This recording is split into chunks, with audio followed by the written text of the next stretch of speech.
Van Unen has a chance to slot the first major of the afternoon.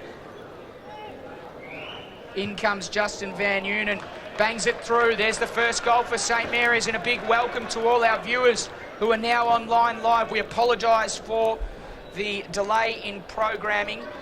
The vastly large company YouTube has malfunctioned, but they've, after contacting the powers that be, they have put us back on the airwaves, and you are now live on hashtag AFLNTV. The story of the game so far, a vicious attack from Daniel Motlop on Henry Labastida has seen him reported, and Labastida struggling from the field, has to be taken from the field in the arms of the trainers. And finally, our computer technician, programmer, manager, and of course producer Bradley Stewart can join me in the commentary position now after the technical glitch. Bradley, it's been a really interesting start to the game. Yeah, fantastic start to the game. High intensity efforts from both teams, and looking forward to a great match, and obviously some dedication shown early on by both teams. With the injured St Mary's player going off, I quite missed that one, but it sounded like it was a big hit. It was. Lucas White puts it inside 50. Good diving effort to take the mark. And this is their other spearhead, Darren Ewing. Interesting to see there. I don't think that we have the third tall forward for St Mary's playing today, and that man is their captain, Peter McFarlane.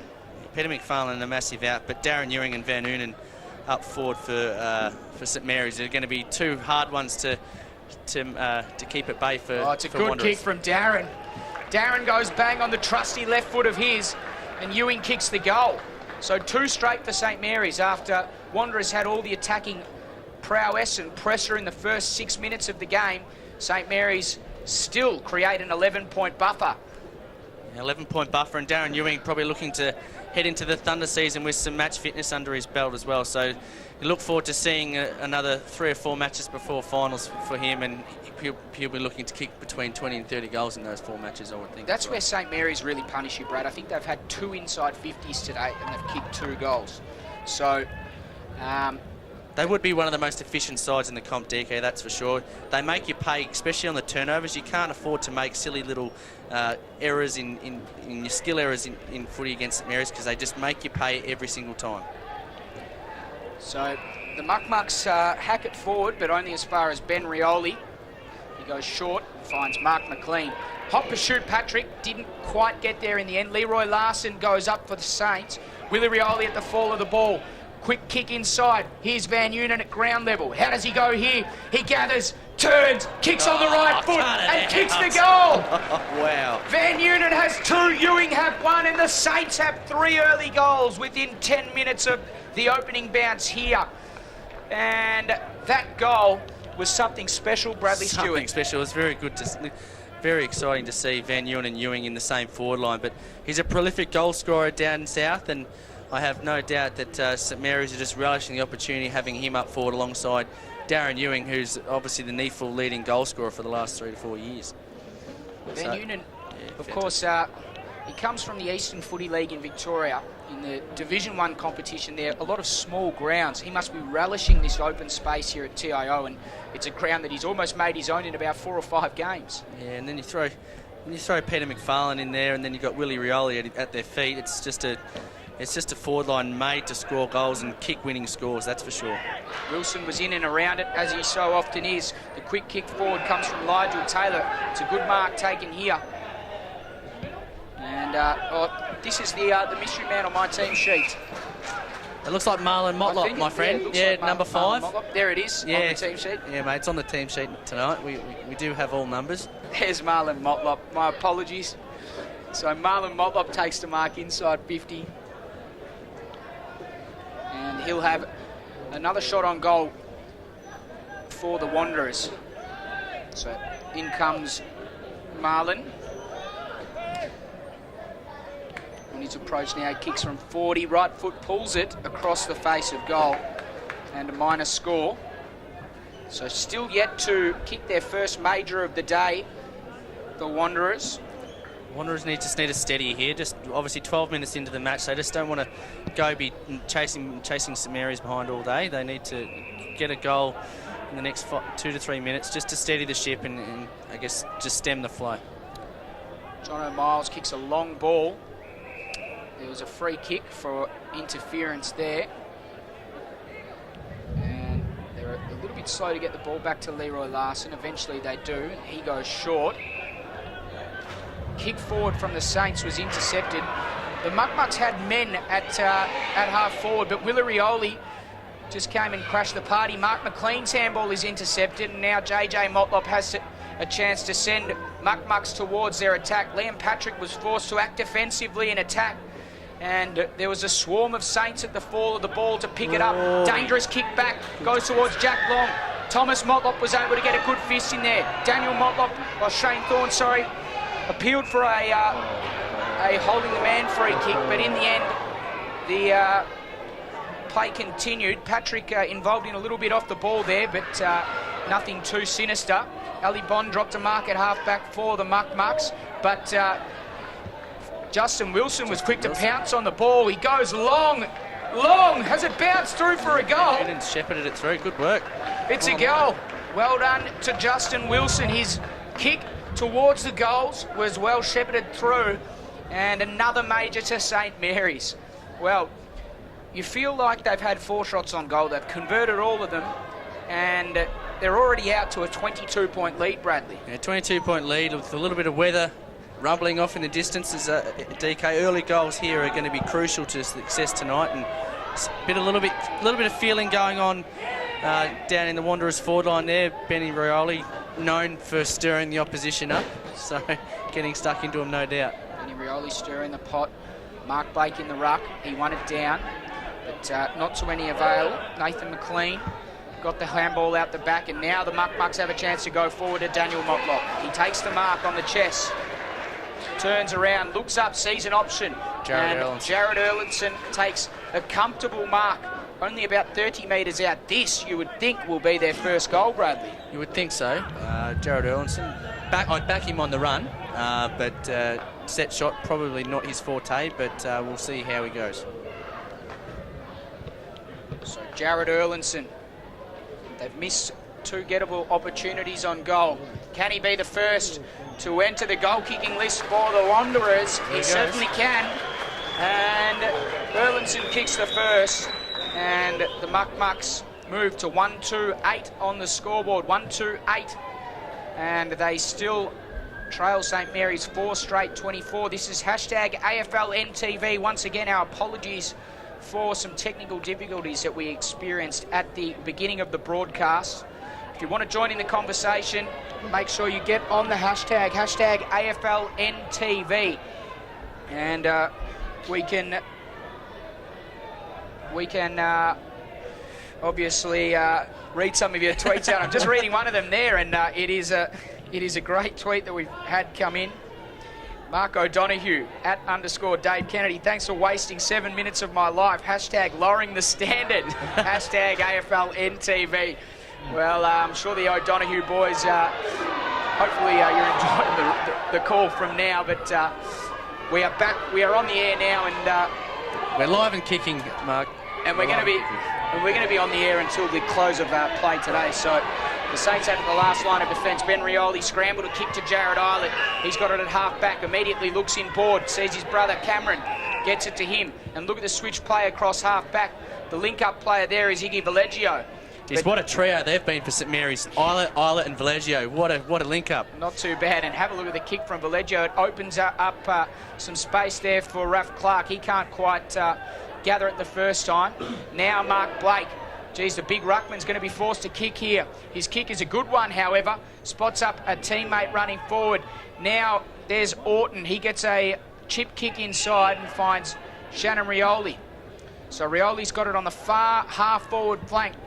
He elects to put it to the top of the square. Van Unen, the target, comes off hands. Minus score, the first for St Mary's. 4-1-24, their score. Wanderers 1-2-8. 17 minutes gone now, first term. Yeah, so again, St Mary's, I'm not quite sure who went off in that collision earlier on. Labastida, Henry Labastida. So there's a midfielder for St Mary's that they get a lot of run and drive out of him, so they're going to be one rotation down in the midfield. So be interesting to see how that pans out if he's due to stay off for the rest of the match. Eilert wanted it inboard and got it. Then he went handballed back to his brother Jarrett. They've got some sort of possession duo going on. They're going to and fro with each other, but Jarrett Eilert's kick is a good one, finds Willie Rioli.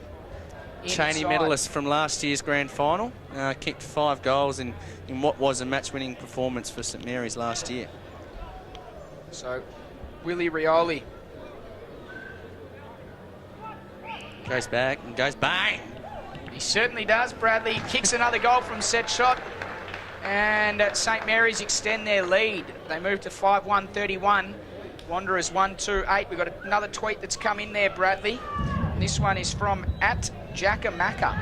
Jackamacca. No idea who that is. Wonder who that is. A few early missed calls from @_Dave Kennedy on #AFLNTV. Lift your game, mate. Well, interesting. Jack McEwen and I both do the same thing. Direct play from off the field. He was part of the successful Waratahs 22 yesterday. Got the job done. Saw him directing traffic from the interchange bench once again. Maybe one day he'll get a kick. Jakura got the ball from the clearance and kicked it forward. It's a long kick. Shane Thorne is the target! Oh, and he's gone way too early. A very early jump there from Thorne. To use a bit of Dennis Committees, and that's ambitious. That is very ambitious. Very, very ambitious. John Ansers was the recipient of the free kick, and in the blink of an eyelid, the Saints have it with Guy Orton on the wing. Orton goes short, and the mark is taken by Stapleton. Bullet pass inside is too hot for Ewing. Back of the pack there, and the Muck-Mucks will clear it. Who's that? I think it's Ross Maloney deep in defence. I think it is Maloney, yeah. So, ball on the wing once again. Orton, well tackled, comes out. No one able to gather clean possession. In fact, that's Pettigrew down there that kicked the ball out for Wanderers. The ex-Port Adelaide player, Michael Pettigrew, out there for the Muck-Mucks. Maybe a little assistance getting him down from Daniel Motlop. I would think so. There's the linkage. And Marlon played there as well. And Marlon, of course, yeah. And he's gone over the line for sure. He didn't go deviate off his line. Good, correct call, Mark Noonan. I'll give you a pat on the back on Monday for that one. So, Marlon Motlop will have a chance to look inside. Geez, there's a lot of space inside that 50. Yeah, Justin Wilson, he's done well. Come in, but Thorne is still a chance. There's 3-on-1, almost 4-on-1 there. And eventually Ansez gets the clearing kick towards the boundary line. Benny Rioli was happy to see it over. Boundary throw in 60 metres round from the McMillans Road end of the ground. So a quick score check once again. 5-1-31 St Mary's. Wanderers 1-2-8. We've just ticked into red time here at TIO Stadium in the game between Wanderers and St Mary's on #AFLNTV. VV won it down. Big pack forms. Secondary ball up from the stoppage. Disappointing there from Wanderers. The deep forward kick from Marlon Motlop with Daniel Motlop and Shane Thorne deep. There was just no crummers hitting the front of that contest at all, and St Mary's were able to clear outside the 50 and give some relief to their back line. So Wanderers just need to work on pushing down with the ball as it was coming in, because there was a 50-metre penalty. There shouldn't have been any reason why there wasn't any other players moving in with it. Don't know whether we can get a wide shot of this, so we'll wait until this next passage of play. VV knocked it over the back. Justin Wilson was at the fall of the ball. He kicked a high ball towards centre wing. Willie Rioli comes from behind. Good punch forward, finds Ben Rioli with the directed punch, the directed fist. Daddy Frawley would be happy with that. Ball comes out from Jarrett Eilert. Mark McLean's onto it. He goes with a little left foot chip over the top. Larson couldn't quite grasp it. Ball on the ground, ball on the deck, and the Saints win it once again. They're going to go forward. Oh, yeah. Good tackle. Great tackle there coming from Mitchell Taylor. Mitchell Taylor, probably one of the best informed backmen of the league at the moment. I'll tell you what, the coach will be really happy to see the defensive effort there from Mitchell Taylor. We know him as that attacking rebound player, but really good to see a defensive chase from him. Jakura goes inboard to Daniel Motlop. Nice kick. He's taken a mark. It was a good kick, but Daniel will have to use it from a very difficult spot here. Thorne's got some close attention. St Mary's have done really well. Block up space. Wilson, Raph Clark, Mark Blake, number 24 there, Kane Learson as well. Just blocking up mounds of space, and Daniel Motlop gets it on behind. Minor score. So St Mary's just making a concerted effort to really limit the space inside the forward line. You give that to Shane Thorne and Daniel Motlop, they're going to tear you up week in, week out. So here's Justin Wilson. He's looking for options. Some good checking from Wanderers. Jared Eilert, the kick was slightly big for him. Ball spills over the top of him and Jakura sees it out of bounds. 22.5-minute mark of the first term. Saints already out by 22 points. Blake won it down uncontested to Mark McLean, but Ali Bond is in the road with his kick.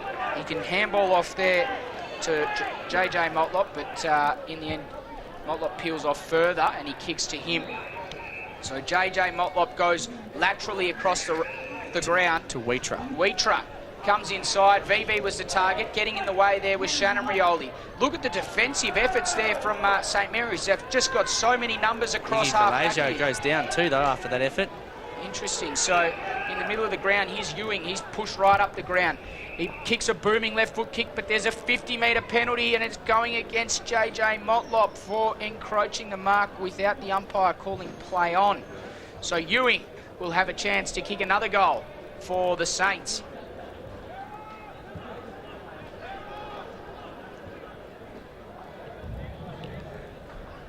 So Darren Ewing, the recipient of a 50-metre penalty after the mark was encroached there by JJ Motlop.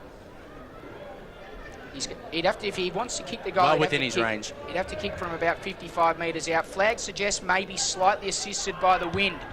It's a long kick, a long left foot kick. As it got the distance, didn't quite have either the distance or the accuracy.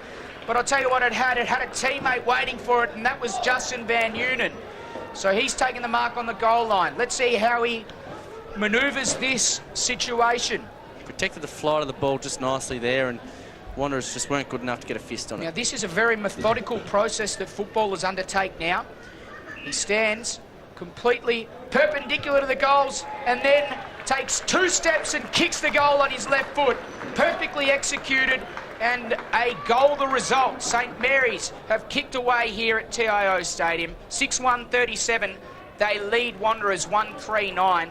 We've gone almost 25 minutes in this first term.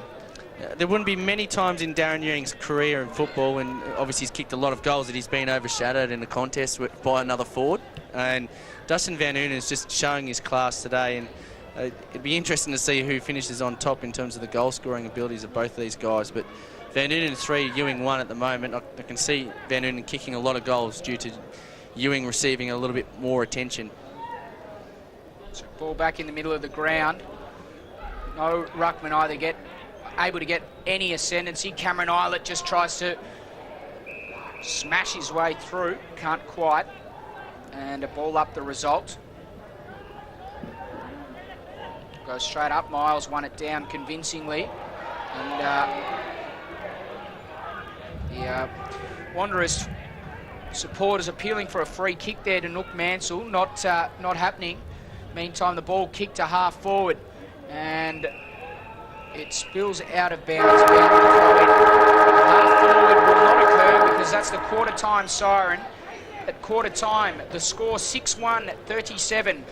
St Mary's, Wanderers 1-3-9. And it has been a dominant display from the Green Machine so far. They lead, and they lead convincingly by 28 points. Daniel Motlop is on report after an ugly incident in the opening minutes of the game, and the Saints are in complete control. Goal kickers thus far, Justin Van Unen, the leading goal kicker on the ground. He has 3 goals. Darren Ewing has 1, Willie Rioli has 1, and Justin Wilson a goal as well.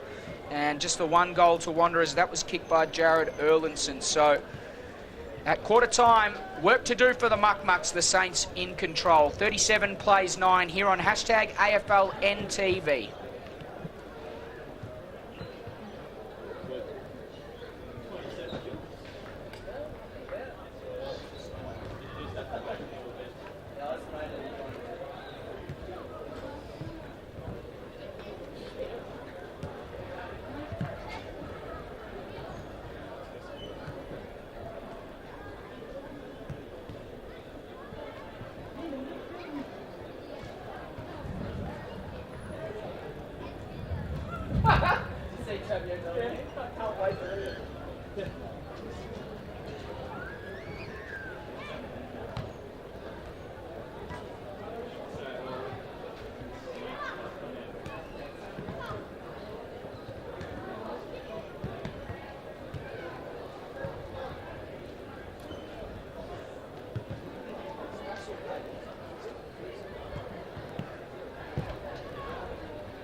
Joey Bell, why didn't you come down? Hey? No, it wasn't screaming. What do you boys spend? I woke up at like 11:30. Just went to Stevie's.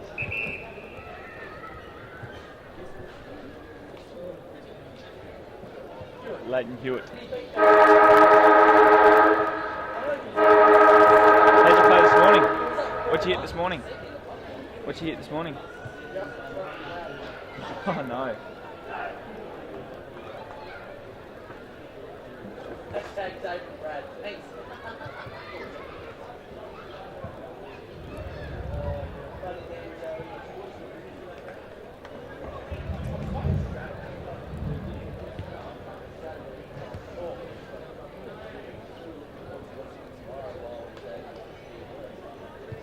Yeah, what are we doing tomorrow?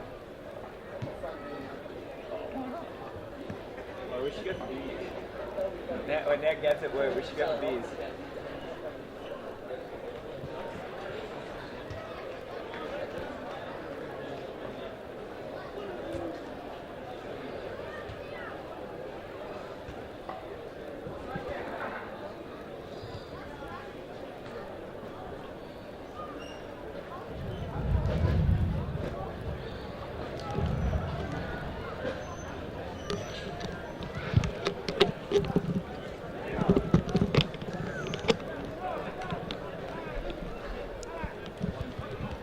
Welcome back to hashtag AFL NTV. The game here, St Mary's and Wanderers, 37 plays 9. Total domination at the moment from St Mary's. The Wanderers copped an absolute baking from Paul Motlop at quarter time. Let's see if that fires them up. Hashtag, of course, AFL NTV. Let's have a look what we've got on there. Mark O'Donoghue at _Dave Kennedy. Apologies if I came across a little strong. Hashtag AFL NTV. Hashtag enjoying the call, mate. You're right. It's good to see that we've got people in Victoria watching because, of course, hashtag AFL NTV from Reykjavik to Rotorua. We bring you top-end footy. Travis O'Donoghue, congratulations to @Jackamaka of Waratah FC who proposed to his long-time girlfriend in the Philippines over the break. Hashtag all the best. Hashtag AFL NTV. Well done to Jack. And we'll just hold it there with the tweets for now. Saints get the opening clearance of the day. Comes up towards centre wing. Thomas Motlop mungs the kick out of bounds on the full, and it will be a St Mary's free kick. And the umpire just suggesting there that Ralph Clark needs to be on a tighter line. At Gillies 85, at Footy EFL star Justin Van Unen on fire early in the NTFL. Hashtag AFL NTV, top of the table, clashing Darwin against the Muck Mucks. Hashtag AFL represent. So good to see him firing early. He has 3 goals in this contest thus far. Carl Load got it out just before he was tackled. Wilson got a short kick and found Larson. So here's Leroy Larson at centre wing. He kicks towards Willie Rioli. He was in between 2 muck-mucks. The kick was perfect. Then he turned onto his right foot and JJ Motlop was too slow to react. Kicked it inboard. Found Orton. Got it back to Willie Rioli. That time he wasn't too slow. That time he chased hard and that time he caught him. Good chase. Yeah, good defensive effort from Jerome. Really well done. Obviously missed out on the first opportunity to win the contest, but he did well, follow up his bad work and turn the ball over. And look at the result. Ali Bond kicked it into Shane Thorne and they got space in the forward line to go over the top to Jakura. Eilert in close attention. Jakura turns right and goes back to Thorne. So he's still in exactly the same place now. This time, the Saints have had time to clog up their defensive 50. So an interesting decision there. Can he make the distance? No, he goes short and finds their only goal kicker, Erlinson, and that should be 50. Ooh. That should be 50. Made contact after the mark was taken. That should have been a 50-metre penalty. That's a 50-metre penalty missed there from the umpire. Can't see which number he is from here. Yeah, Justin Wilson treading a very fine line there, but Jared Erlinson, the sole goal kicker, needs to slot this one. Shane Thorne will be a little bit disappointed with his first disposal there. Jakura should have hit him up quite easily. It's good to see that those Tiggy Touchwood 50-metre penalties aren't paid. Meantime, Erlinson kicks a minor score. I'm only having a lend of your noons. Only having a lend. I'm sure he'll watch it back on Monday and give you a spray. So wouldn't be the first spray of this calendar year. Copped a baking yesterday. Ball back into play. Shannon Rioli slipped at an inopportune time, but Jakura couldn't capitalise. Now look at the Saints on the explode. He kicked it to Leroy Larson, who got it back to Shannon Rioli. Diving Braden McLean couldn't get him. Shannon Rioli got a bounce. He had 2 bounces. Got it to Ewing from on the 50. Goes short, finds the target with an absolutely perfect kick to Willie Rioli. And the Saints take it from defensive 50 to attack in the blink of an eyelid. And Willie Rioli will have a chance to kick their 7th goal of the game. Yeah, again, slipping over at the far end of the ground. Jakura dropping a mark to Ewing, just kicking a nice kick to Willie Rioli, who should slot it through. Willie Rioli, oh jeez, he didn't give it too much, but it was just enough, and he kicked the goal, and that is another goal to him. He has 2. The Saints have 7, and they lead by 33 points after 3.5 minutes in this second term. So 1-4-10 the Wanderers, 7-1-43 St Mary's in this second quarter on hashtag AFLNTV. Make sure you join in that conversation on Twitter, hashtag AFLNTV, or find us on Facebook, AFL Northern Territory. St Mary's don't make too many mistakes, and on that kick in, Jakura should have been, I guess, a little bit more cleaner with his hands to take that mark and turn the ball over and obviously have a shot. Obviously gone back to the other end of the ground and St Mary's kicked the goal. So need to prey on their mistakes just like they prey on yours. So need to make them hurt. St Mary's generally a very clean side by hand and foot. So there was a free kick in the middle of the ground. The kick in comes and finds the previous goal kicker, Orton. That ball was kicked in there by, I think that's Lucas White in the middle of the ground that kicked it in. Willie Rioli, the umpire said play on when he arced the ball, and he arced perfectly on the right foot and kicked it from 50 metres out. That's a goal, I think. It certainly is. Another one to Willie. He kicks back-to-back goals. The Saints get the opening 2 of this quarter. And this game, within 5 minutes of the second quarter, is all but over, Brad. I wouldn't say all but over, but very close to being over. Buff Ewing just manhandling Mitchell Taylor on the boundary, on the goal line there, and just can't go strength to strength. He's probably one of the most strongest little men I know in Darren Ewing. He's not overly tall, but geez, he's strong. He's just got brute strength, the young man. Geez, this is a very disappointing start from the Muck Mucks. I can't see them recovering from 39 points down 5 minutes into the second term, but stranger things have happened on the football field. Let's hope I'm wrong. Lucas White infringed, and the out-of-zone free kick was paid by Mark Noonan, pushing the back. So the quick kick forward goes up towards Jakura. He couldn't take the mark. Saints at the fall of the ball, and Shannon Rioli just kicked it along the ground towards... Oh! Big contest. Big hit. Big contest. Learson and Mitchell Taylor went at it, and neither of them took a backward step. Meantime, Cameron Eilert put it in the middle of the ground. Could he kick a third this quarter? Turns his opponent inside out, kicks to the goal line. Van Unen in a close encounter there with Pettigrew. Eventually, no player was able to win, and it's a minus score. So Michael Pettigrew will bring it in for the Muck Mucks, and geez, if they conceded a goal there... Lack of movement from Wanderers here, just expecting it just to be kicked into them and not really making any movement or space, all just putting their hands up. No movement from the kick in, just a lack of desire there. Let's talk about Willie Rioli. I think he's had 3 kicks this quarter, and all 3 of them, well, 2 of them have been goals. The other one was just about as close as you'll get, I guess. Yeah, very much so. He just creates scoring opportunities. He's just so dangerous on the at ground level. Mitchell Taylor just forced to bomb and hope. It goes towards Daniel Motlop. Didn't quite get anywhere near the ball in the end. Jakura lays a good tackle. Liam Patrick also tackled. Then Daniel Motlop laid the tackle on Jack Long.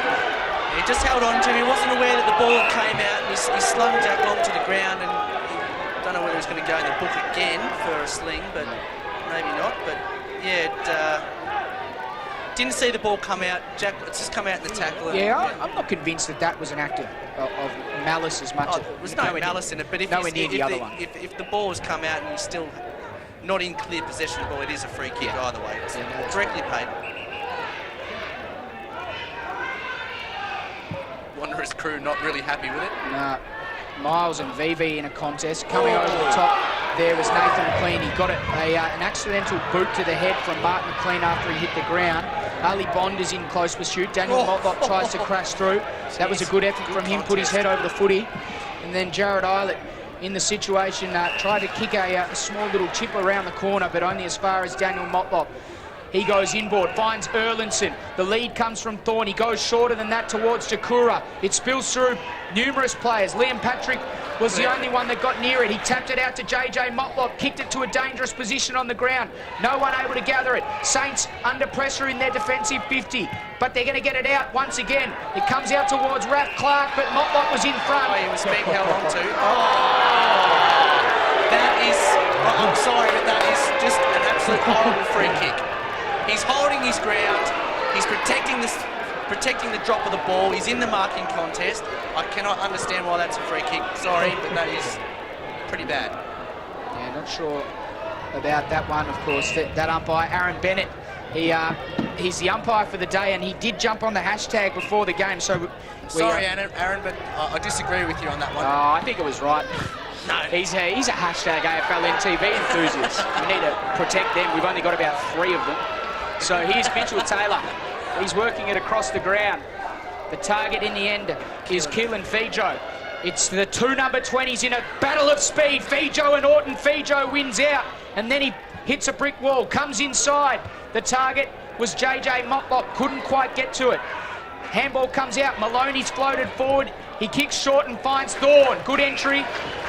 And Thorne can go inside once again to Liam Patrick, who can almost turn and kick a goal. He turned, looked at the goals, but in the end he'll go back and have the set shot.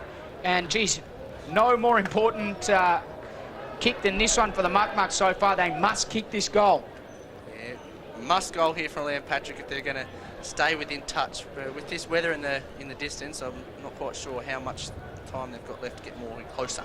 Liam Patrick kicks the goal, and it's the first of the quarter for the Muck Mucks. They move to 2-4-16 on the hashtag AFL NTV scoreboard. St Mary's 8-2-50.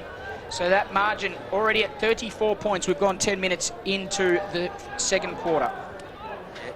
A crucial goal there to Wanderers after, I guess, the ball zigzagging up and down the ground in contested possession. They need to string a couple here together just to stem the flow, but also just get a bit of momentum back and wrestle it off St Mary's, who are just on a roll here with their forward line, Van Noonen, Rioli and Ewing just causing a lot of trouble up there. So Jaden Adams and Jono Miles to do the ruck work. Miles won it convincingly. And then Adams was able to gather ground ball, but his handball was intercepted by Mark McLean. He scrambled one out. Braden McLean's in there, couldn't quite gather. Wilson was the one that kicked it forward in the Ewing direction. Wheater did well to tap it in front, but Luke White pounced on it. He had a flying shot at goal, but not to any avail. Minus score. The result, 8-3-51 the Saints, 2-4-16 the Wanderers. 11 minutes gone. Second term here on hashtag AFLNTV. A little bit more movement from Wanderers, but still not a hell of a lot in terms of kicking. Marlon Motlop's kick wasn't the greatest. It put Ali Bond under a lot of pressure. He dived on the footy and got one high from Willie Rioli. So a free kick for him and for the Muck Mucks. Now we look up the ground to see not too much movement. The Muck Mucks are not the type of team that you want to see kicking the ball long to a contest. Liam Patrick, Miles tried to come over the top. JJ Motlop got the hands to Liam Patrick, who got it in turn to Nathan Jakura. He put it towards half forward, set Aaron Motlop a task, made contact from front on. Hold on if to Nathan it, McLean kicks the ball, it will be 50. He was about 2 steps away from it, I reckon, DK. 2 steps and it would have been all over. I think he did that perfectly, because sometimes you think that, with the advantage law, you have to take those few steps, and if it was his free kick, he was going to run into a goal. But as you say, he's just got to be careful. Yeah, he does. It's a fine line, because you never know when you're going to get... Oh. Geez, my mum's calling me on the phone. Mum, I can't talk. I'm commentating the game at the moment. Live on hashtag AFLNTV as John Anstey. Get it a tweet in. Yeah, get on the tweet. I don't think she knows what Twitter is. She probably doesn't know what Facebook is. She knows what a microwave looks like, though. I tell you that much. Play on. I shouldn't say that. Ben Rioli, I had a good week in Melbourne last week. She cooked you plenty of dinners in that microwave, I bet. Wood-fired oven and barbecue. Back to the game. Let's go. Cameron Island, well tackled in the middle of the ground. Great tackle, holding the ball. Good football. Again, the intensity on the ground is second to none in this match. There's ball zipping around. Both teams are not shirking an issue. There's been some great hits and attack on the footy from both teams. So really good to see. And similar to the game last night, up and down, the intensity was great, and the crowd is actually it's quite large for an NTFL match, 5:30 on a Sunday night. So Thomas Motlop has it. It's an impossible spot. This is what St Mary's do so well. They clog the inside 50 up so well, and it's very difficult to get a scoring opportunity from a very gettable angle and position. So this is Thomas Motlop with the ball. Who is this? Can't see. Thomas. I think the one that kicked it before was not Thomas Motlop. I think this is Thomas Motlop. Yeah, that's Thomas Motlop. And this time he kicks the ball. And this time he kicks it behind. That's Thomas Motlop. So 2-5-17. The Wanderers 8-3-51. I think it was Jared Erlinson that kicked it into him, was it? Can't see. That side of the ground is... Need some binoculars, mate. Is the spot that I have a lot of trouble with. I need Bradley Stewart to get me that monitor. Maybe one day. VV's got it. I can see him. He's the one with the big dreads. VV looks up. Again, not much movement. There's no movement. The forwards are just stagnant, standing still. St Mary's have done a fantastic job again just to keep blocking the space. Marlon goes in Daniel's direction. Both of them, the two Motlops. Daniel Motlop snares it and kicks it out on the full. As Jared Collins, umpire Collins, takes a fall. I'm not quite sure how. Missed that one. So Ben Rioli. There was no one on the mark, so he's able to switch play laconically. And his kick is a very good one. It finds John Anstey.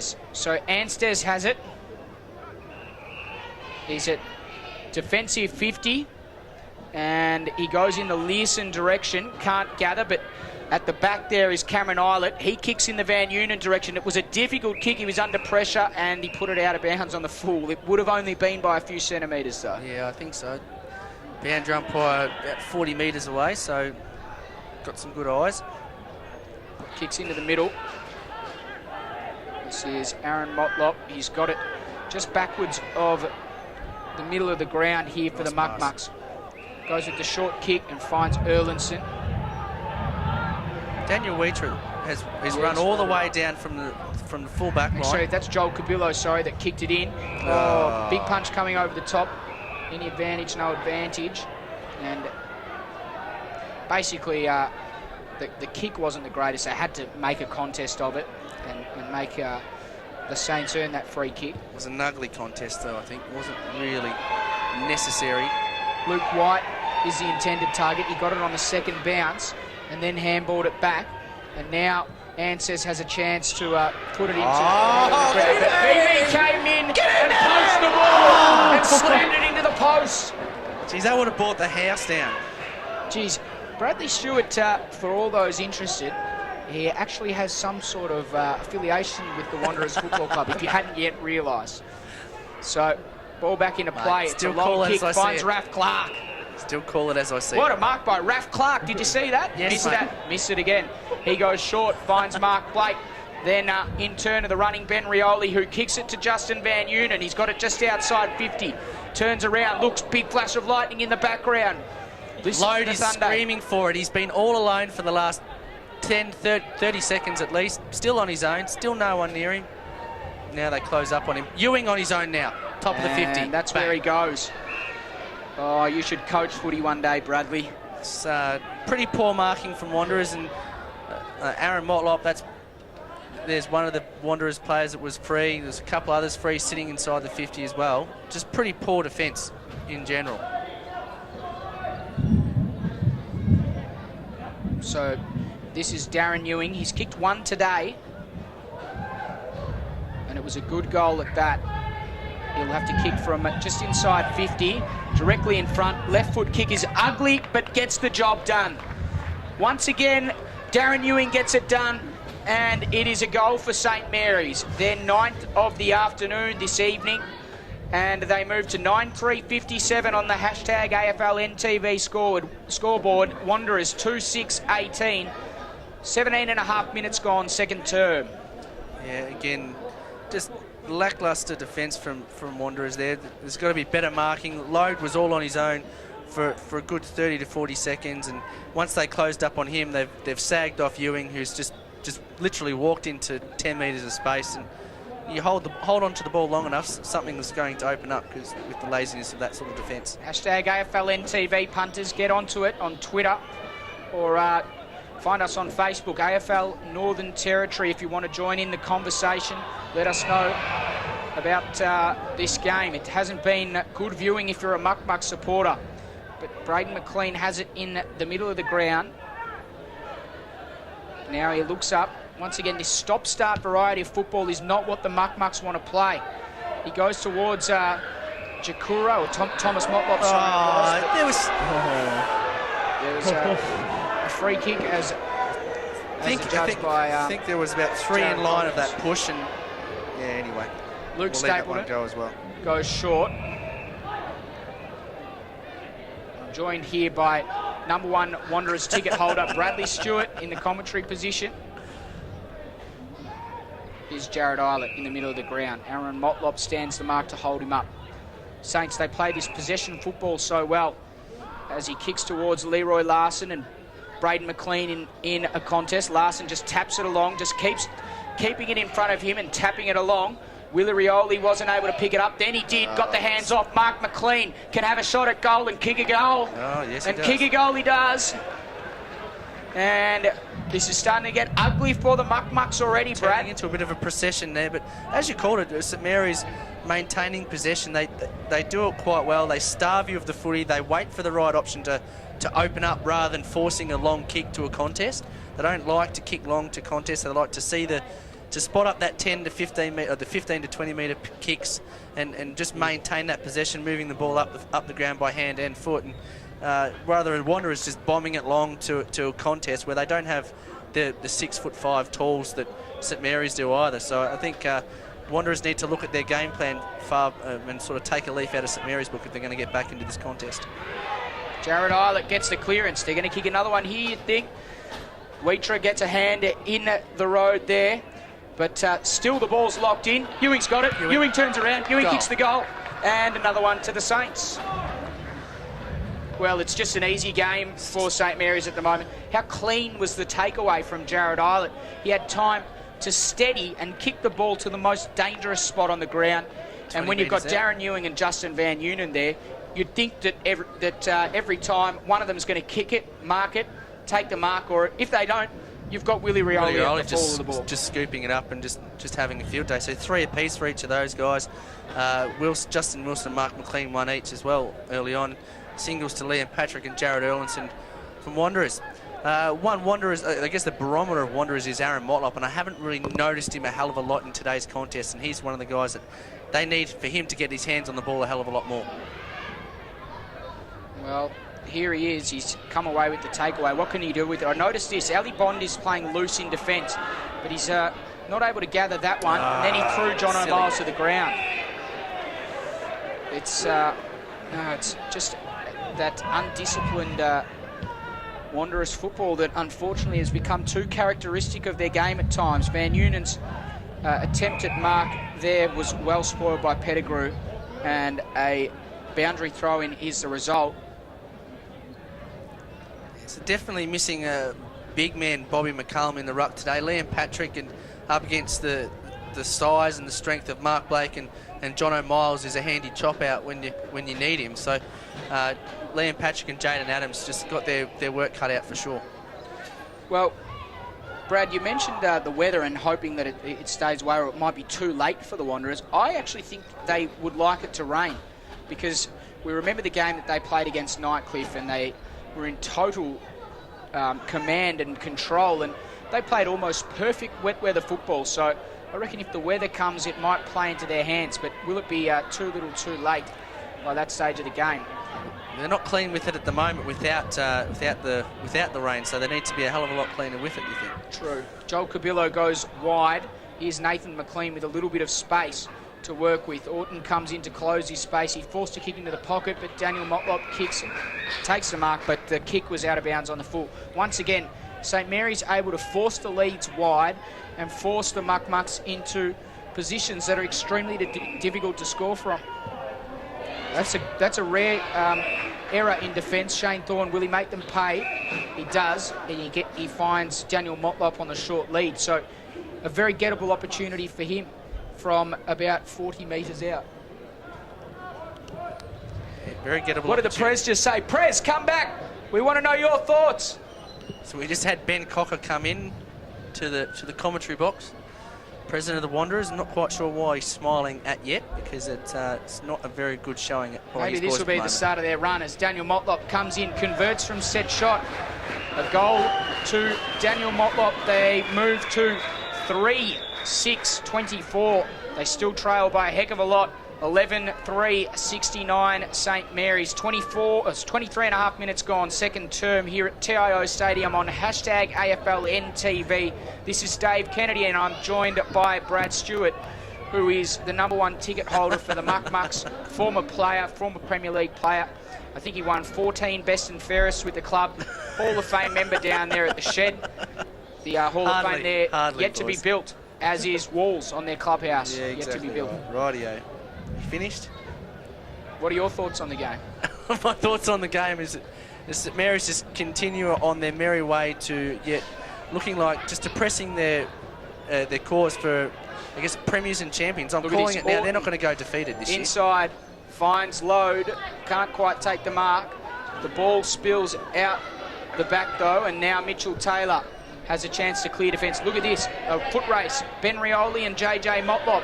Rioli edged him out, then Jerome got a good tackle on him, his second good tackle of the day, and the second time he's rewarded with a holding the ball free kick. Good work, young fellow. He finds Mitchell Taylor inside. He goes to a dangerous position on the ground. The turnover zone, if you like. Are they good enough, the Muck Mucks? Mansell picks up, hands it off to Bond. He goes long in the Daniel Motlop direction.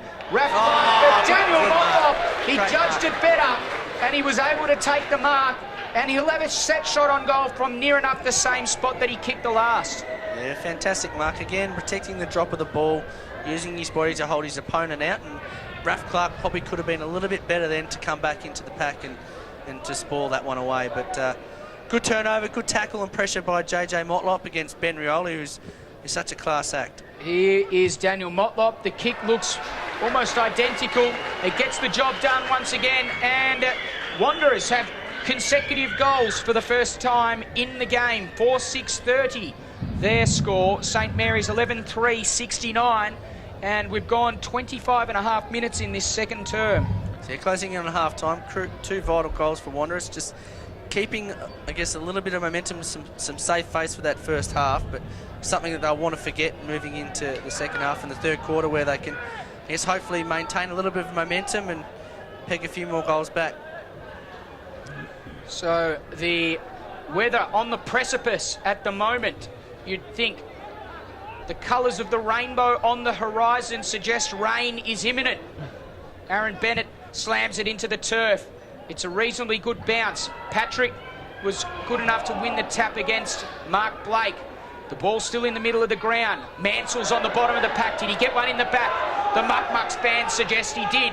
Umpire Bennett having none of it. We've got a text, a tweet in. It's from Elise Leach. Let's go Muck Mucks at Wanderers NT. Watching hashtag AFLNTV. Seeing some pretty ordinary umpiring. Interesting. So, Waitrose should have taken the mark there. Yeah, he went with the double fist and he double fisted it to Shannon Rioli, who found Darren Ewing open in the goal square. And the good work that they had undertaken in the closing stages of the second term will be lost when Darren Ewing converts this, which is a real disappointment. So Darren Ewing, he will kick from about 15 metres out. Pettigrew stands the mark, disappointed. Oh, wow. That is incredible. I don't think I've ever seen Darren kick a worse ball than that. And a let-off there for the Muck Mucks. Maybe that's the spark that they need. A few words being said, and not too many from Wanderers. They need to just concentrate on the footy. I think St Mary's can be quite happy with their first half's work, and as they go jogging in, tails, they've got their tails up. They know that they've got Wanderers by the throat here, and just jogging off as a unit. These Wanderers need to do some soul searching heading into this half time, and Aaron Motlop gets the group in, and he's about to give them a bit of a rev, I think. Wow, it is.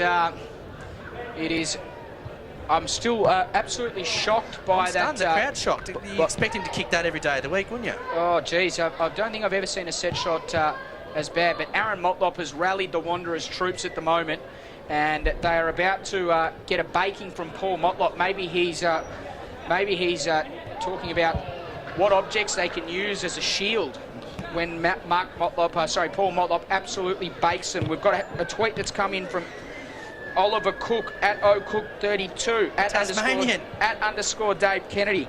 The Taswegian has said, we don't have the walls in the clubhouse as nothing can contain the Muck Mucks. Hashtag AFLNTV. Hashtag here come the Muck Mucks. Very good, Oliver. Tell you what, very good, Oliver. I'll tell you what, one thing that can maybe maintain the Muck Muck at the moment is the green machine, and they're doing a reasonably good job of it at the moment. So at half time, the score is St Mary's 11-4-74, Wanderers 4-6-30, and this is hashtag AFLNTV. We are going to go through some goal kickers, and they are going to be brought to you by Brad Stewart. Yeah, so we've got Justin Wilson, Mark McLean with one apiece, and then St Mary's, the trio of Van Noonan, Willie Rioli and Darren Ewing, all with three apiece, just causing a lot of trouble for Wanderers up there. Paul Motlop needs to do something about those matchups, but the Pettigrew's doing his best. He started on Van Noonan, now he's gone to Ewing. I think Mitchell Taylor needs to take the best forward in that instance. Wanderers, Jared Ellison got one, Daniel Motlop got two clutch goals towards the end of that quarter, and Liam Patrick with one also. So Wanderers got a little bit to do in terms of their attacking prowess, but also defensively I think they've got a hell of a lot to do and a hell of a lot to work on. How do you see them getting back into this game? I think again, getting a lot more out of Brayden McLean. He's been one for Wanderers that he's actually played quite a good first half of the year in terms of his ability to muster the group across half-back and making sure that they can rebound the footy up the field. He's been that one that sort of played that quarterback role, similar to what James McNamee used to do when he won the Nichols medal a few years back, likes of Keegan Dingo, Dan McGinniskin last night, same sort of role, taking those marks across their half-back line. Jack McEwen apparently pointing at himself over there. Good work, Jack. Don't think you can do it from the bench though, mate. But Dane McGuinness did it perfectly last night, taking those crucial marks, contested marks across the half-back line and then rebounding the ball. That's what Braden's done early on in this year, and I think he needs to get his hands on the ball a lot more. Aaron Motlop, like I said, Nathan Jakura needs to inject himself in the game. And Liam Patrick as well. Whilst he's got to shoulder a lot of responsibility in the ruck, he's got a hell of a lot to do in terms of, I guess, when that ball hits the ground, that's where he can make Mark Blake and Jonathan Miles accountable. They're not going to be able to match him with pace and fitness around the field, especially in the heat up here. Mark Blake won't have that chance to run with him. So that's where I think Liam can really make those ruckmen work on the ground. I've got a question and then a stat for you, Brad. So how would you describe the typical Wanderers game style or their game style this year? Their game style this year is very much a fast-flowing game style. They don't like to kick goals from set shots. They'd rather kick a goal on the run, kicking a goal from a rebound from defence. That's where you got Mitchell Taylor, for example. He needs to get his hands on the ball and run and attack and take the game on. Him off the half-back line, rebounding that ball and kicking it long as he can do, 50 to 60 yards up the field. He's going to be crucial. But I think that's what they need to do, is take the game on. They're a risk-taking side. They like to kick the ball back through the centre rather than go wide. They like to kick it into the middle early and then get it into Shane Thorne, get it into him nice and early. They like to move the ball fast by hand and foot. They don't like to hold the ball up. That's what they've done tonight. They've held the ball up, and kicking long to contests is just not working for them. I said that I'd give you a question, then a stat. Give me a stat, mate. Well, it's interesting you say that they like playing that running, flowing footy.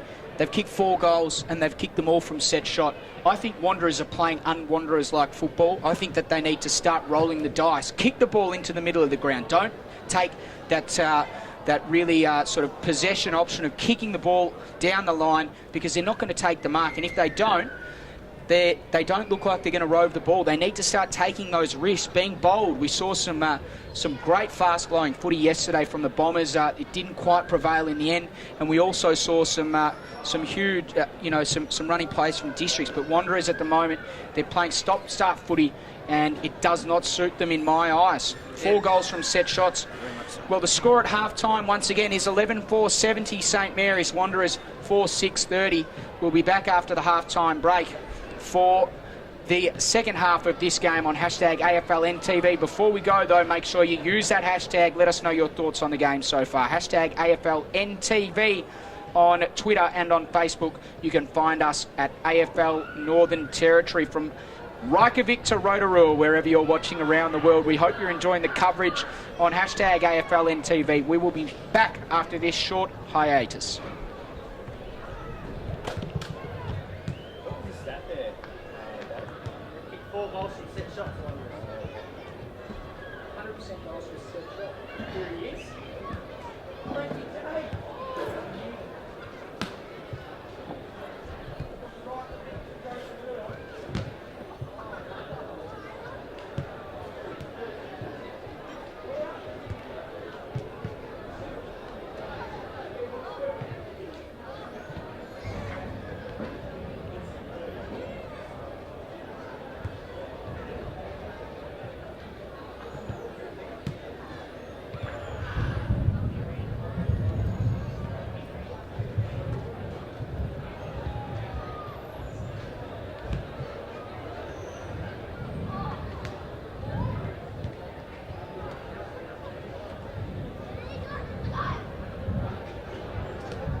Welcome back to the coverage of the game here between St Mary's and Wanderers on hashtag AFL NTV. The score at halftime, 11-4-70 the Saints. Wanderers 4-6-30. It was a disappointing half for the Muck-Mucks, and they'll be looking to redeem themselves in this second half. So it'll be a job for them to come back from 6.5 goals down. But they do have explosive pace and the ability to go with the Saints when they play their best footy. It's whether they can manufacture something from nothing. The Saints, well, they've been clinical every time they've gone forward, bar that last shot on goal from Darren Ewing, which was really an anomaly in his career. I don't think I've ever seen a shot like that he has missed. But maybe it's the break of luck that the Muck-Mucks need to get themselves back in this game. We're about to get underway in this second half. For his thoughts on the game so far, Bradley Stewart. Yeah, I think St Mary's have definitely had the better of them. Again, they're not showing any ill effects of having Labastida out of the match and not being able to take any further part since the 2-minute mark of the match. So without Henry Labastida, we're still yet to see if there's been any impact on their midfields, but they seem to have plenty of those guys running around out there that can inject themselves in there. I have a look at this number 7, Ali Bond. He's one of those guys that takes the game on for Wanderers. He likes to run and break the lines. You get some excitement going. You can get the crowd into it, and I think if he can get his hands on the ball and kick a long running goal, who knows what could happen. Well, you'd think first goal is a must as we get underway through the throw up from Jared Collins, but it's the Saints that take the ball away through Raf Clark. He goes forward. Leroy Larson was able to go back with a fist and then gather the ball well. Clever stuff. Lucas White picked it up, got it to Shannon Rioli, feigned a handball, then he handballed over the top. Oh, a bit of physicality there coming from the Muck-Mucks early. White able to gather it now. Under a lot of pressure, got it back to Cameron Islet. The kick-in board goes in the Van Unen direction. It clears him. Foot race on. Van Unen off the ground. The perfect start for the Green Machine. And a disastrous opening to the second half for the Muck-Mucks. Yeah, not a good start for the Muck-Mucks. Again, winning it out of the centre. The centre breaks are crucial. And not having that designated ruckman is really hurting Wanderers at the moment. Mark Blake and Jono Miles seem to be just all over the Wanderers in the centre there, and Liam Patrick, whilst he can jump fairly high, when those guys get their body involved, it's very hard to jump over the top of a guy, I don't know, 206 centimetres tall. Well, let's have a look at this midfield. You've got Mark Blake, who's an established AFL ruckman, Cameron Islet, who's the captain of NT Thunder, Justin Wilson, who's played a stack of games for Saints, and Carl Load, another veteran. It's going to be tough to beat. They win the clearance again, this time through Wilson. His kick goes towards half forward. Good fist there coming from the back. And now the Muck-Mucks have some running room on the wing through Aaron Motlop. He pumps it inside 50. Thomas Motlop is the hope. He can't take the mark. Learson got involved and got in front. Jakura then put his body on the line. Did well to force it out to Thomas Motlop. Got a releasing handball to Ali Bond. The X Factor is dubbed by Brad Stewart. Nathan Jakura can't gather. And he's stolen, had the ball stolen there by Jack Long. His kick isn't a good one. Nook Mansell went back, couldn't take the mark. Braden McLean shepherds him. Then Mansell kicked it forward. He was slung after disposal. Umpire didn't pick up on the free kick. Jared Erlinson, his kick is scrappy inboard. Daniel Motlop was the only chance, and then he tried to soccer off the ground. Eventually the ball comes backwards towards Thomas Motlop, who went in the VV direction, and a good fist from Iggy Valeggio punches the ball out of bounds. Boundary throwing about 10 metres round from the McMillan's Road goals, and the Muck-Mucks scoring end. Ball back into play. Mark Blake won it down unassisted. Cameron Islet was held without it. Play on. Jack Long was there, and now the releasing kick there comes from Ansis. It's a high ball. It's not out of the trouble yet. The ball on dispute. Here's Ali Bond. Can he kick a goal and ignite the Muck-Mucks? Snapshot around the corner is good. There it is. Ali Bond kicks the goal, and the Muck-Mucks have their fifth. 5-6-36. They still trail significantly. 12-4-76. St Mary's, 3 minutes gone, third term. Yeah, good forward line pressure from Wanderers and maintaining the ball inside their forward 50 and getting the rewards. Ali Bond kicking their first goal from not a set shot, David.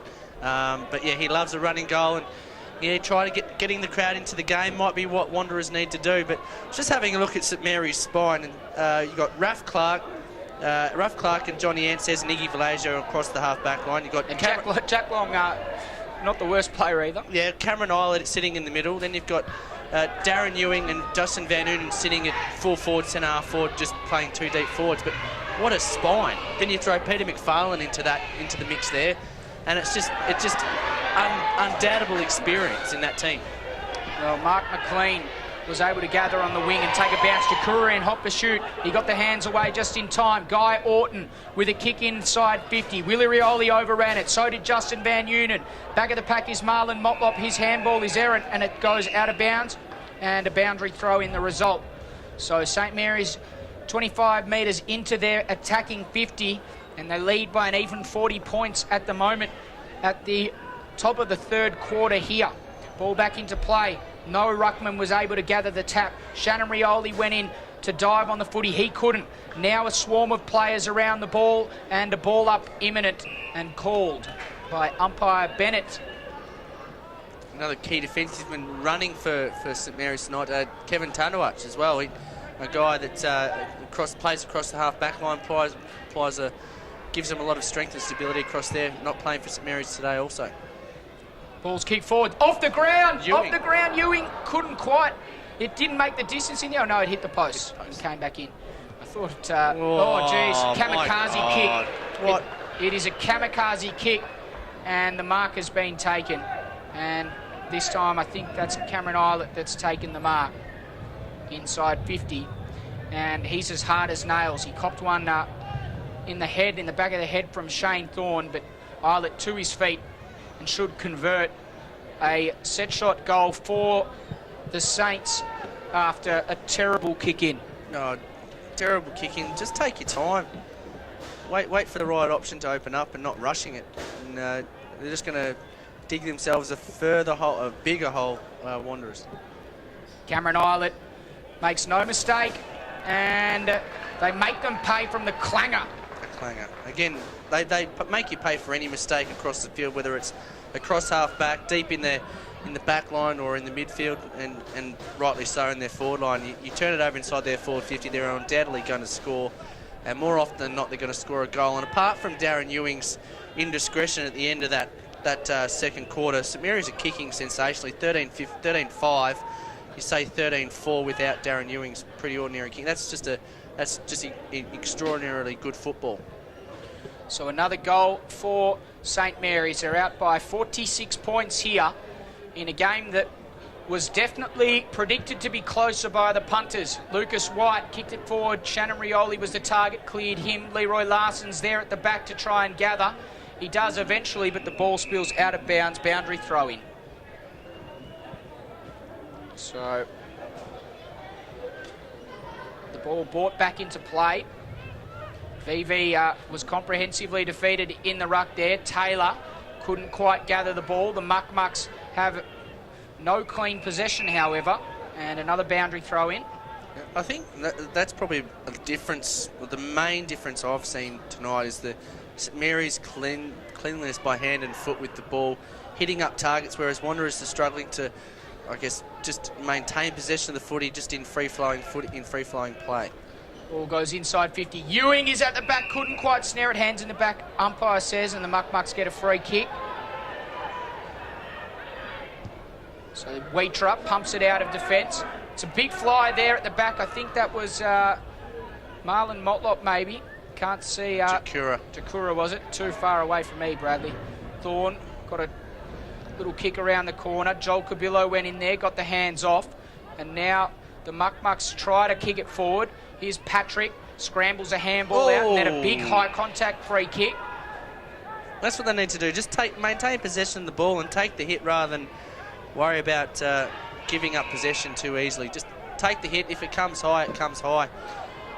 Here's Patrick, couldn't quite complete the mark. Good enough to gather and turn and kick it to Thomas Motlop. Oh, he's got to hold on to that. No. Just got to hold on to that. Chest.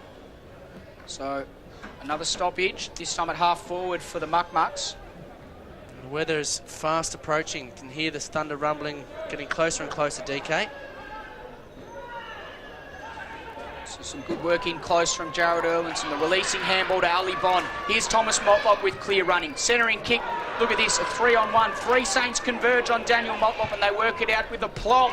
and the kick comes out towards Cameron Islet. Big one-on-one. Islet and Taylor. Who's going to win out here? Taylor loses his footing. Will it hamper his chances? It doesn't, because Braden McLean comes in to lend support. Still a 3-on-2 here with Islet involved. Willie Rioli soccers off the ground to his advantage. Can't gather. Taylor still in pursuit. Willie Rioli eventually gets it to the release. Islet. Aaron Motlop wraps him up. Umpire says holding the ball. Good pressure. And listen to the Muck Mucks crowd. They're getting involved. Yeah, getting involved. Good pressure. Good one-on-one footy from Cameron Isle and Mitchell Taylor there. Mitchell Taylor going to ground probably could have nearly cost him the contest there. Marlon Motlop, centering kick, finds Jakura. This is where I feel they need to move it on. As soon as they get that kick inside, move the ball on. But they come laterally back towards the grandstand side of the ground. And now Ross Maloney has it. He chips it up for Neil VV, does his hair first and then has a crack at the footy. VV got a handball, close attention from Ben Rioli. Jared Erlandson couldn't gather. Now Anstez with a clearing kick. He finds the target, and that target is Lucas White. So White has it.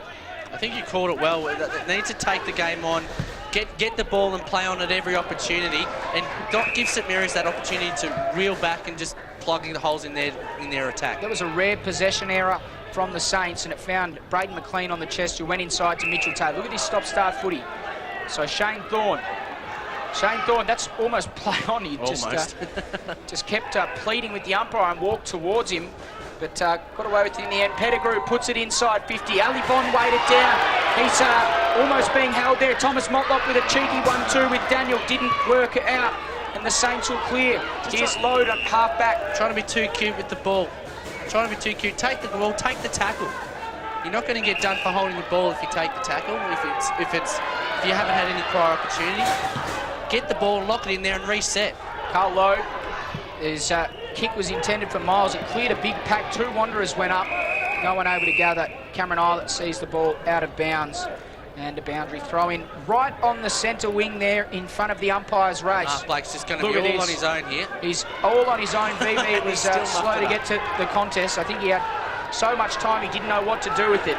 Here's the running Aaron Motlop. He's got Liam Patrick inside. He elects to go straight at Daniel Motlop. Nice kick. Nice pass.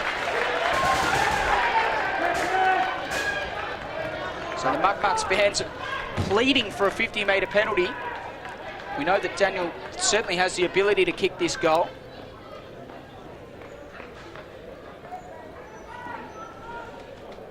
So in he comes. He'll kick from right on the 50 paintwork, a little bit of right to left of it, and a beautiful drop punt at that. Good goal from set shot conversion. The Muck Mucks have another one, 6-6-42. They still trail by 41 points. St Mary's 13-5-83. We tick towards the 11.5-minute mark of this third term at TIO Stadium. The game here, Wanderers and St Mary's, live and exclusive on hashtag AFLNTV. If you want to join in the conversation, give us a hoy at hashtag AFLNTV. We'll read your comments out. How good's that? You'll be on TV. And you can also find us on Facebook, AFL Northern Territory. Very much so. But I think Wanderers, again, making sure they penalise St Mary's every time they turn the ball over and just give them an easy possession. That's what St Mary's do so well against other teams, and Wanderers just need to be ruthless in their pursuit of the ball as they go again with the centre clearance. Here's Thomas Motlop with another goal. He's kicked it. The goal umpire did a lot of work, but he kicks the goal, and the Muck Mucks string 2 in a minute. 12.5 minutes now. And the score is 7-6-48. And listen to the vocal Muck Mucks crowd, Bradley. They are getting right involved in this game. Their team still has a lot of work to do, though. Yeah, no, still a hell of a lot of work to do after that, after a pretty dismal first half. But yeah, very much so. I'm lost for words. I've got nothing for you, mate. Sorry. Typical. That's typical of Brad Stewart, everyone. He's lost for words. Hashtag bring back Bell. Bring back Bell. Where is he? Oh, who knows? Ball back into play in the centre of the ground. Can the Muck Mucks get another one? Advantage given. Here they go again. Geez, this would really get the crowd going.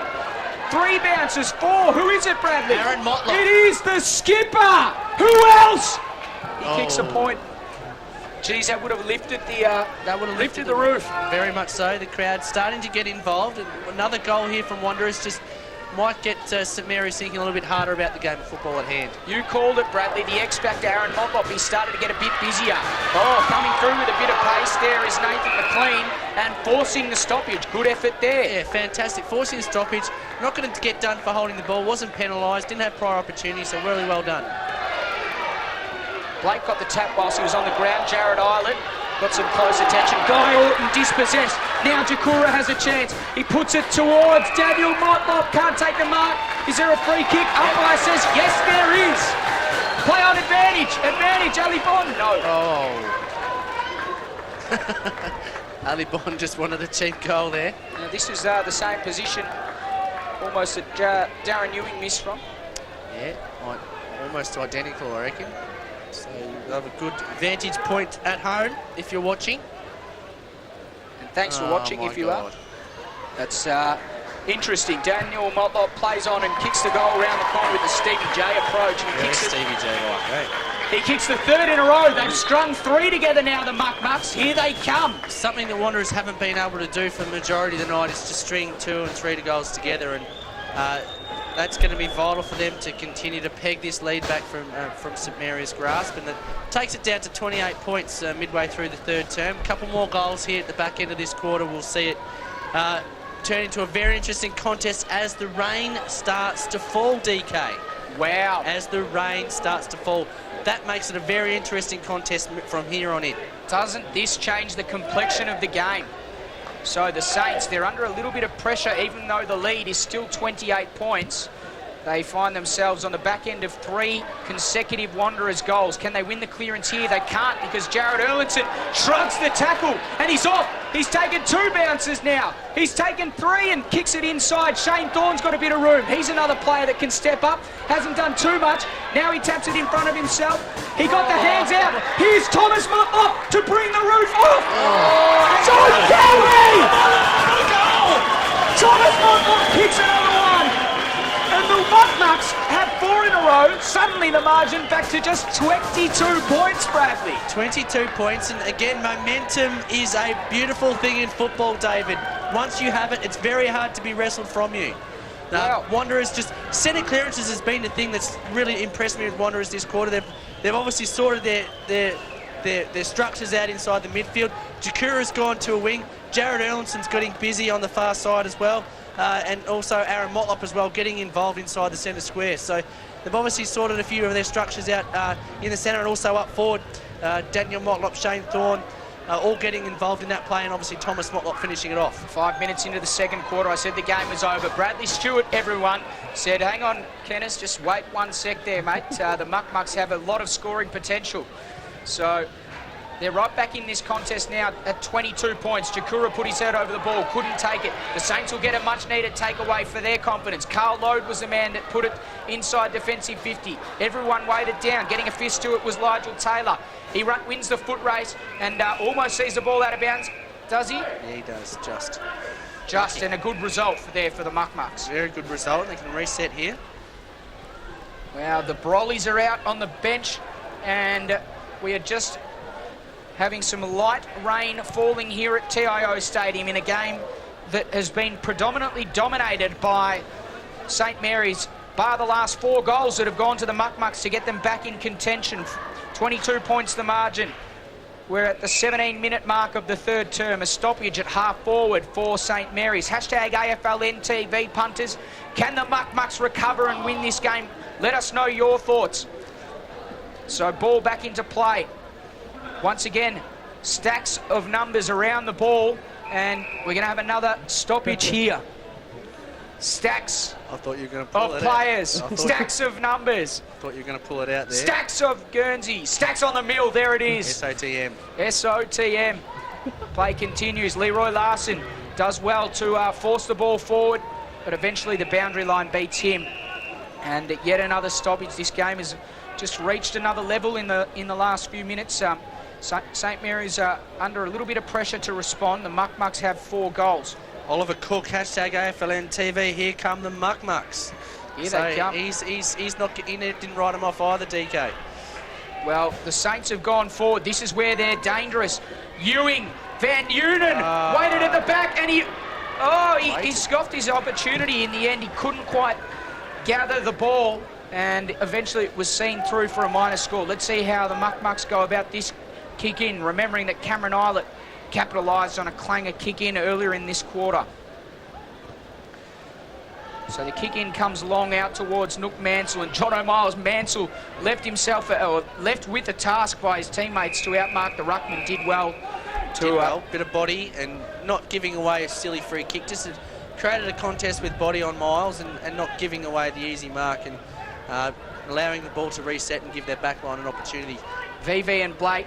VV really worked hard to get front position there. Then coming through and gathering the ball. There was, this looks like Jakura, so he's trying to run through the lines, can't quite get through. Eventually gives the handball back to JJ Motlop. Thomas Motlop 2-on-1. At the fall of the ball there, it looks like that was Keelan Fijo that almost ran through with it, but the Saints will take it away from half back.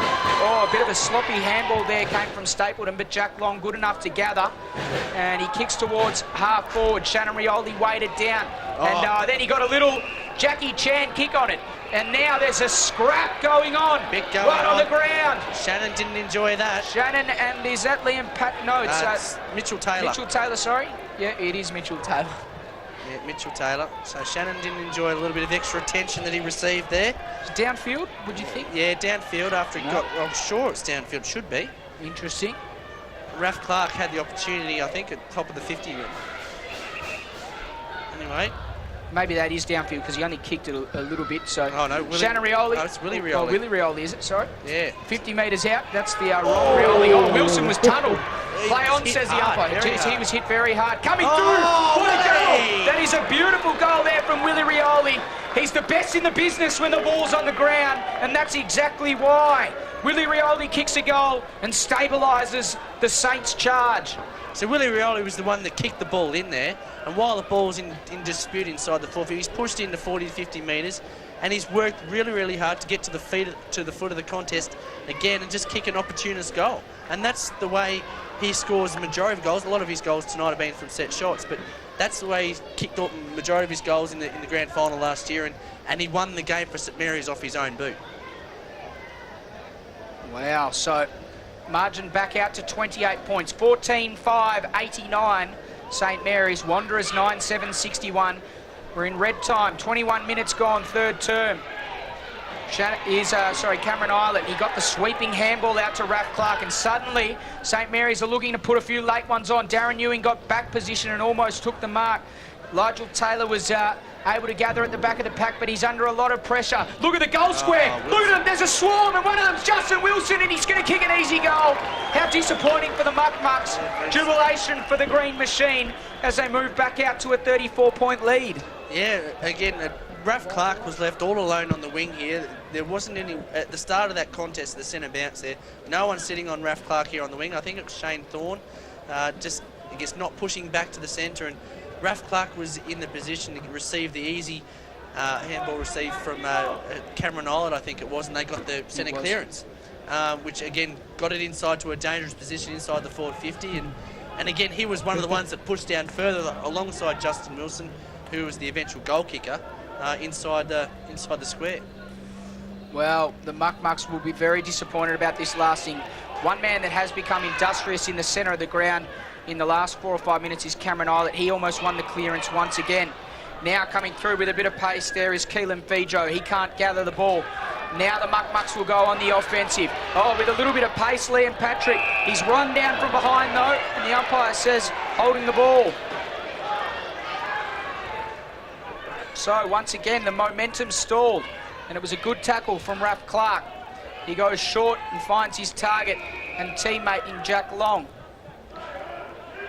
So Jack Long just happy to, once again, hold things up. He goes short, not close enough there to Leroy Larson with the Muck Mucks defence, and he had time to gather on the bounce.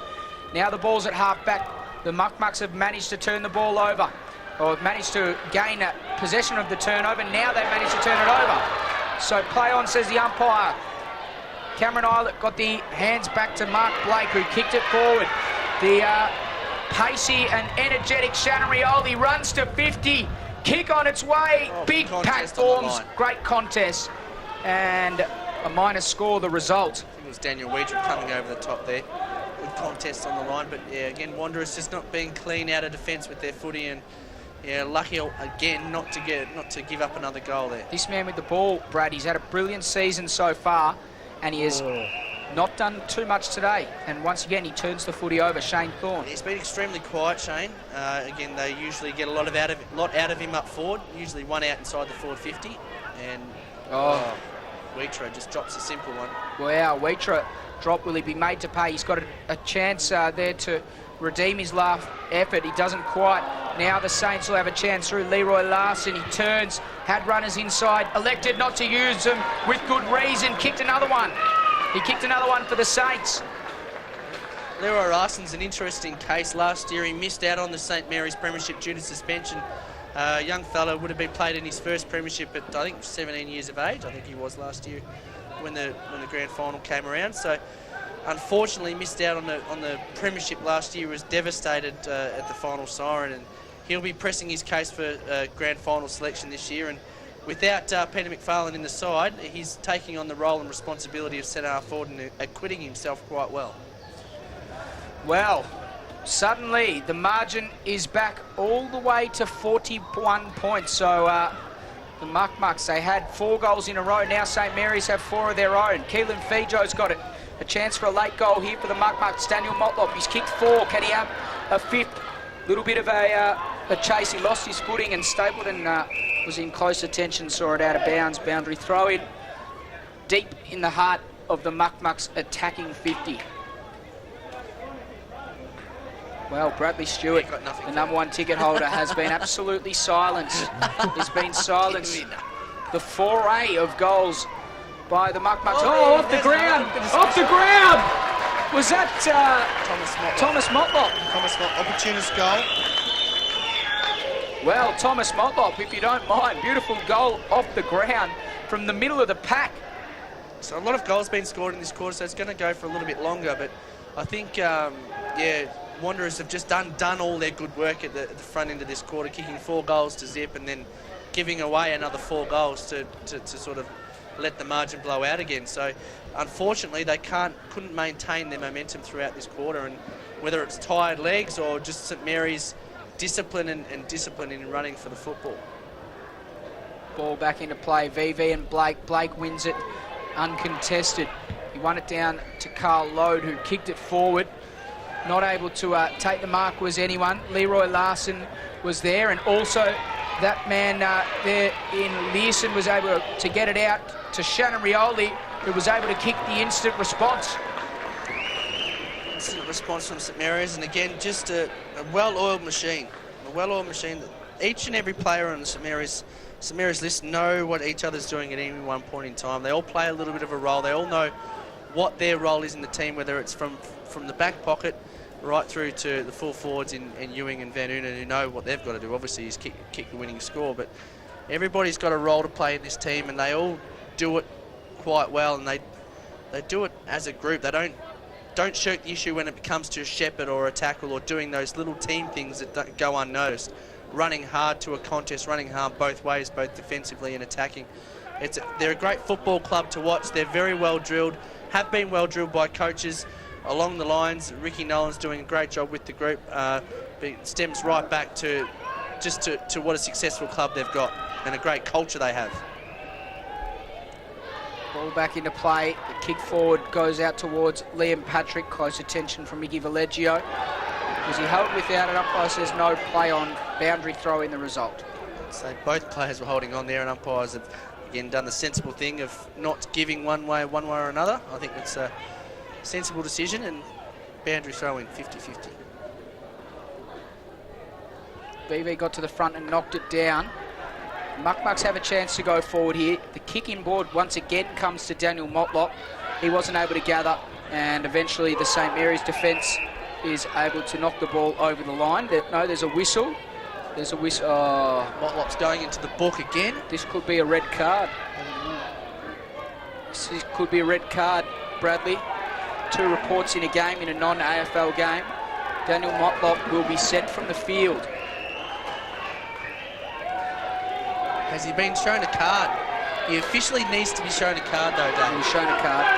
Has he shown a card? Yeah, he has shown a card. So I'm not even sure what the report was for personally. Not quite sure. I think there's a bit of a tussle between himself and Stapleton. He will be able to be replaced.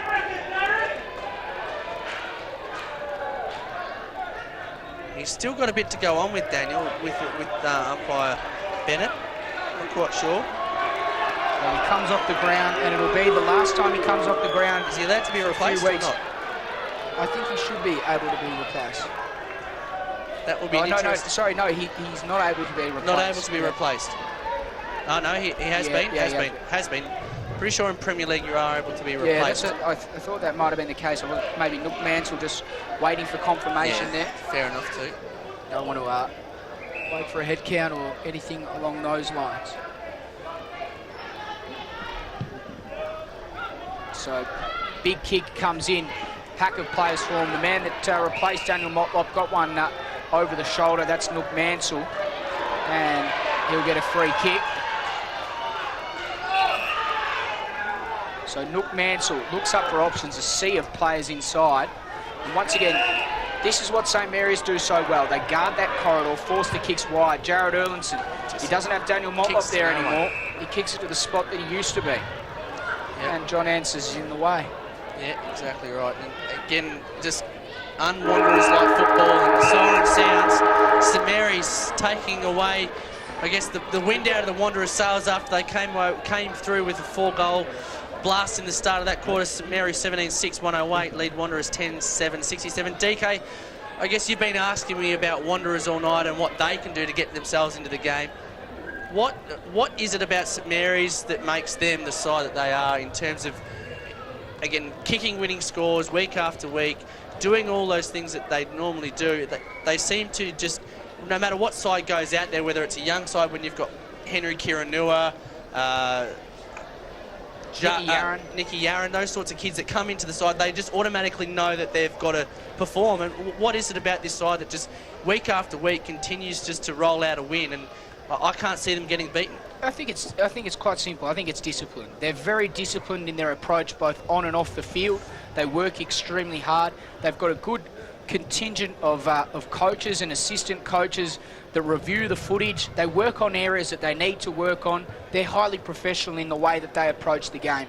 To me, the reason that St Mary's are so good is because of their core group of players and leaders that help guide these younger players through. So we see the likes of Carl Lode, Cameron Eilert, and then even you look to some of the younger players. Look at Shannon Rioli and Benny Rioli. They're young in relation to population, but in terms of the rest of the team, they're experienced. They've played a lot of games. They get lots of games into players early, so they're extremely professional, methodical, and structured in the way that they approach everything. They know their game. It's possession footy, and they play to it. They've got 3 key forwards in Ewing, Van Nunen, and McFarlane when he's out there. They kick it to him. They've got such a strong back line that have played, just so many games together. Anstez, and then Anstez, Stapleton, Vallejo. They're 3 guys that have grown up and played all their footy together right throughout their careers. And then you throw someone like Jack Long in there, who's highly talented. Kevin Tunderwatch can come back into that side, and you've just got a potent defence. And then you look at the midfield, and that's when you throw Raf Clark in defence as well. Yeah, exactly. You can throw Raf Clark. We saw him go forward in the grand final last year, which basically won them the game. That move forward in the grand final after they trailed at halftime to the Tiwi Bombers. But we look at this Wanderers side, and I think that the thing that's missing from them today is the thing that's made them such a good side, and that's run and carry. They haven't ran and carried the ball at all today, and they've looked very un-Wanderers-like. I said to you earlier in the week, isn't it disappointing that this game was played the week straight after the break? And I think about it, no. When I think about it in hindsight, no, it's not disappointing, because St Mary's are the better side. It wouldn't matter what day of the year you played it, they're going to prepare themselves for the game as if it's their last game, and that's what they do so well. Maybe Wanderers haven't had the best the best preparation. But looking down at their list, this is a list that should be producing more than this. Let's not forget that Southern Districts all but beat St Mary's if the quarter was a minute shorter. So it's very disappointing.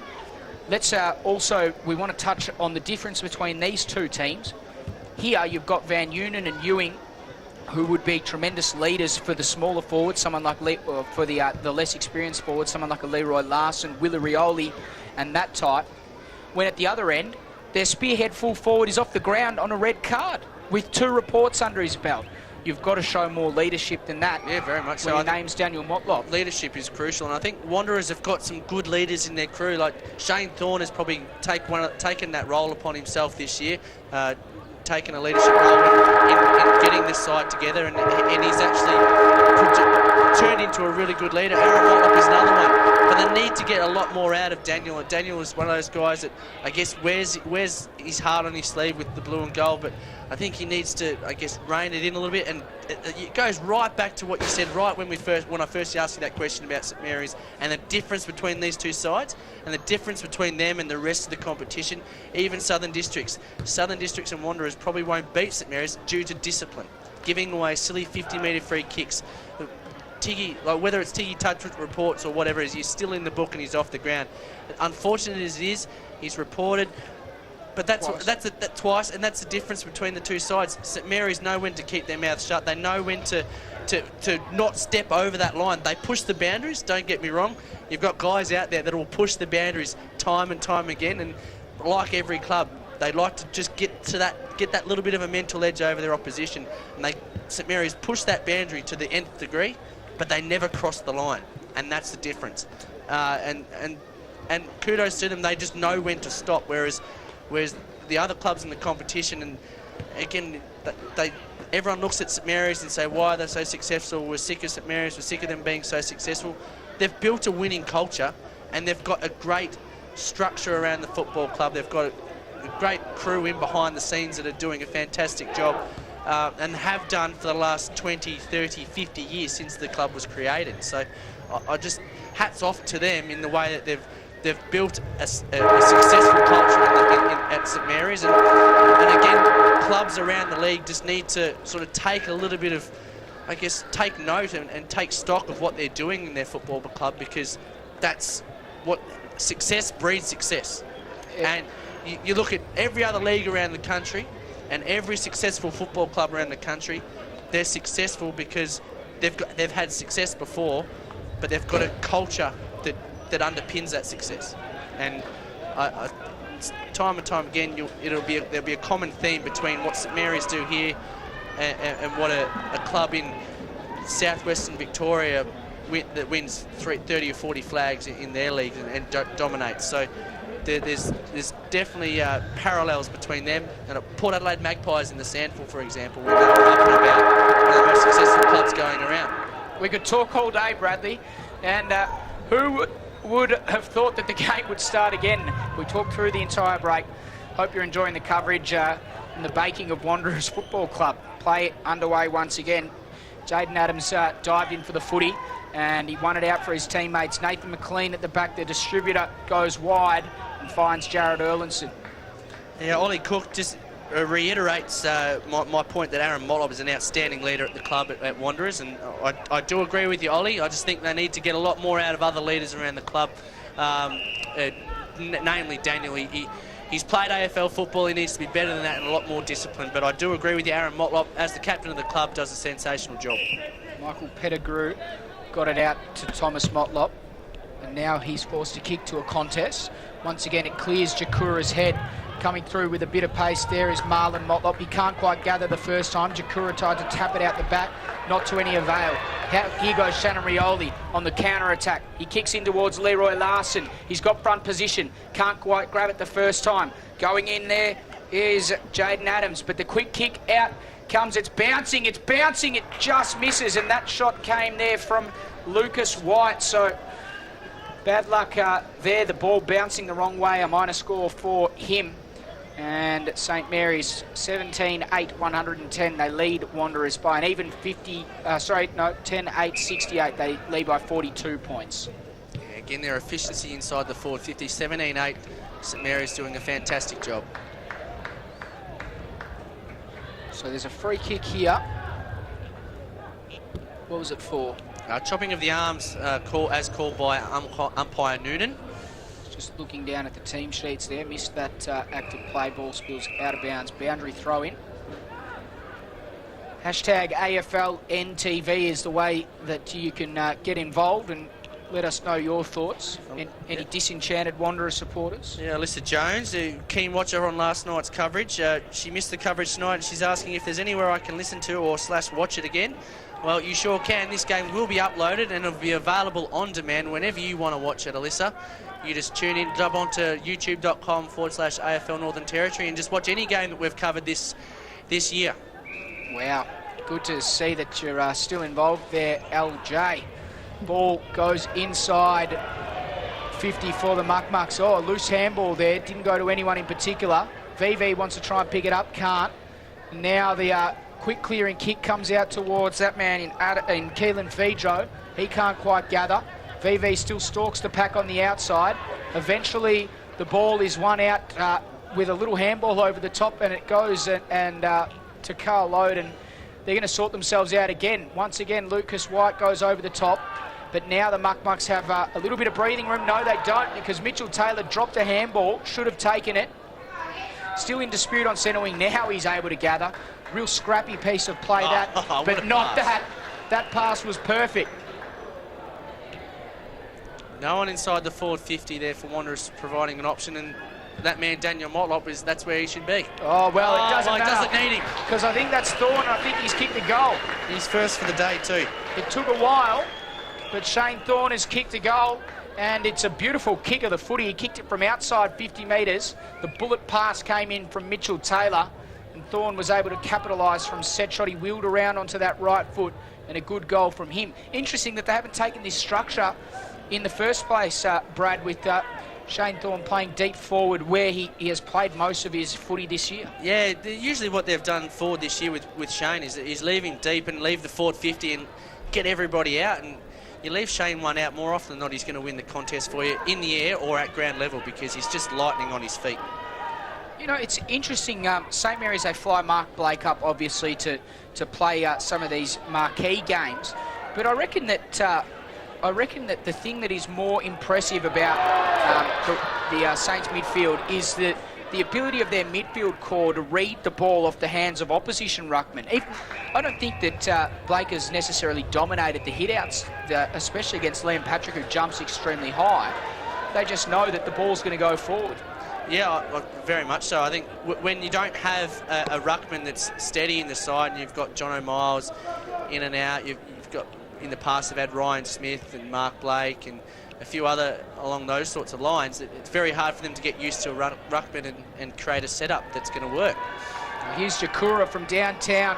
Can't quite kick the goal. Yeah, so going back to that, they I guess if they can't get used to their ruckman, well, they might as well be quite adept at reading the other ruckman, and they do that quite well. So, again, and that just comes down to playing a lot of footy together as well. A lot of the St Mary's players have, again, grown up and played all their football together and have played together for 3, 4, 5, 6 years, and more often than not, some played since they were under 12s, under 13s, under 14s. So the ball's at centre wing. Just no one giving any attention there to the Muck Mucks player who's out of sight at the moment. Now, the Muck Mucks are with the 4A forward.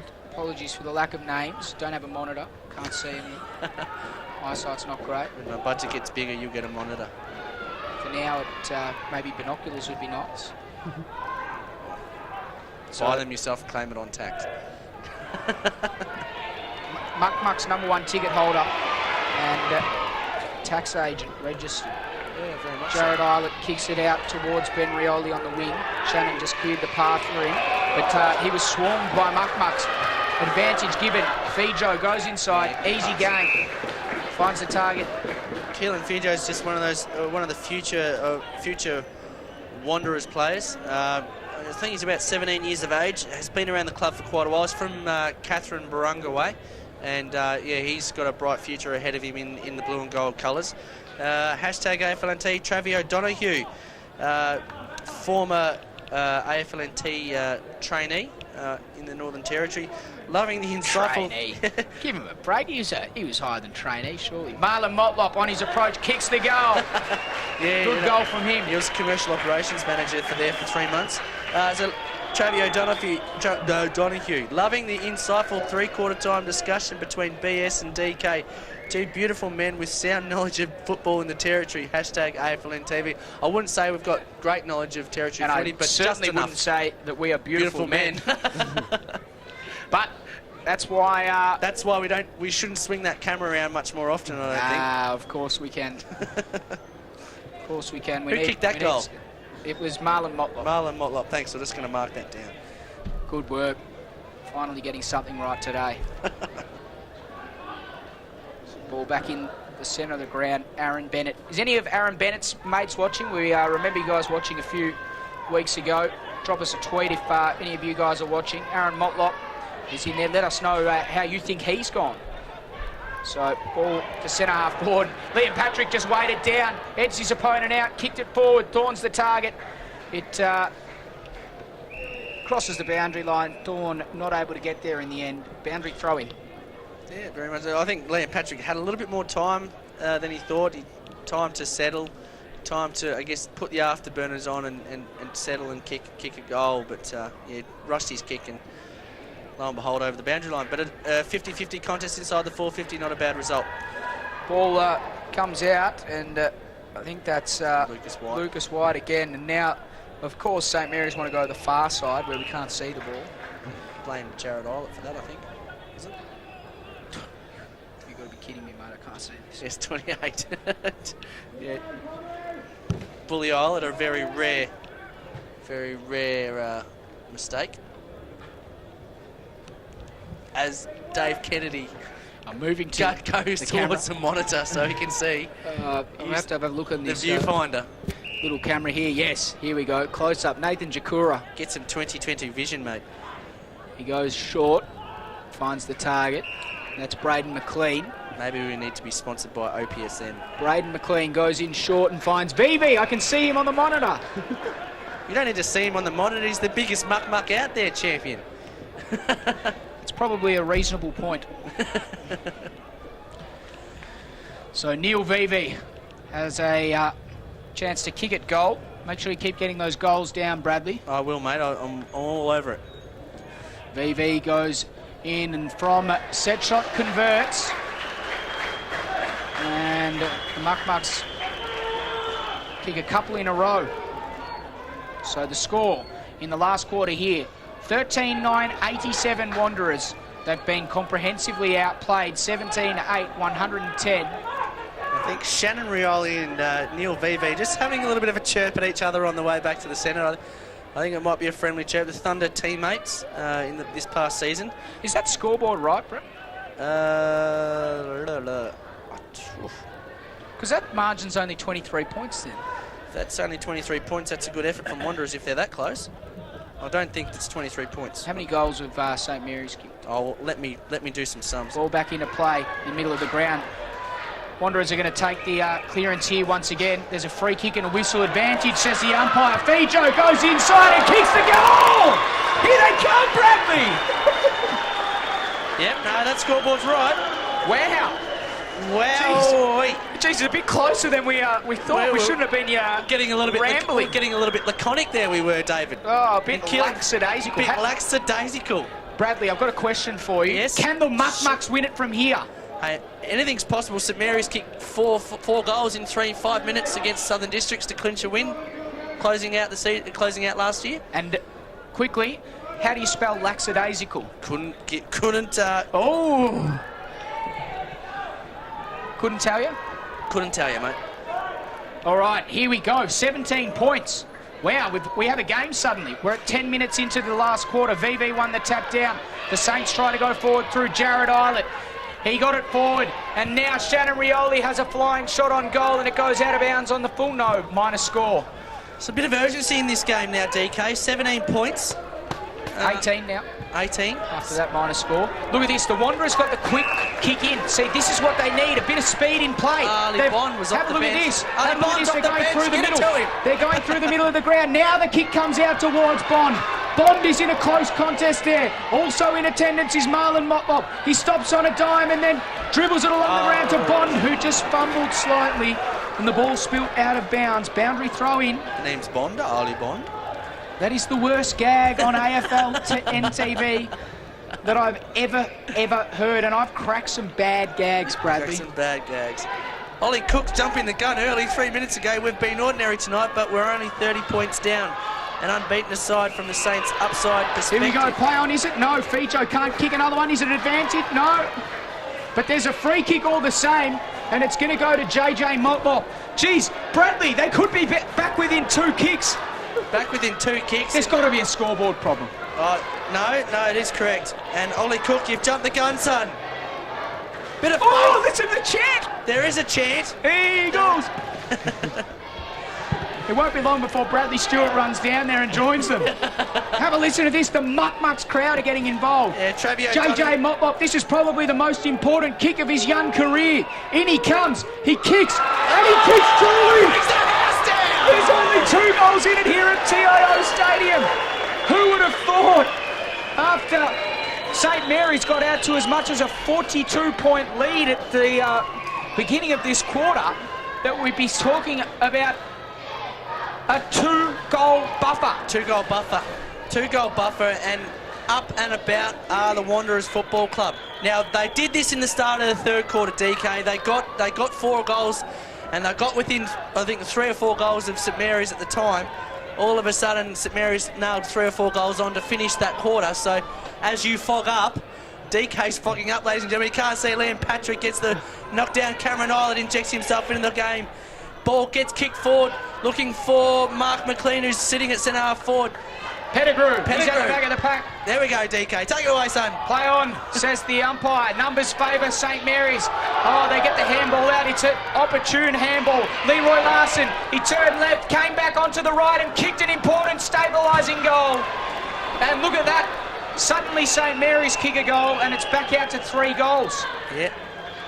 That's what they do so well, Brad. They do so well. They shove that dagger in the heart of other teams. Just when you thought there was a snip, they say, go home, you are useless.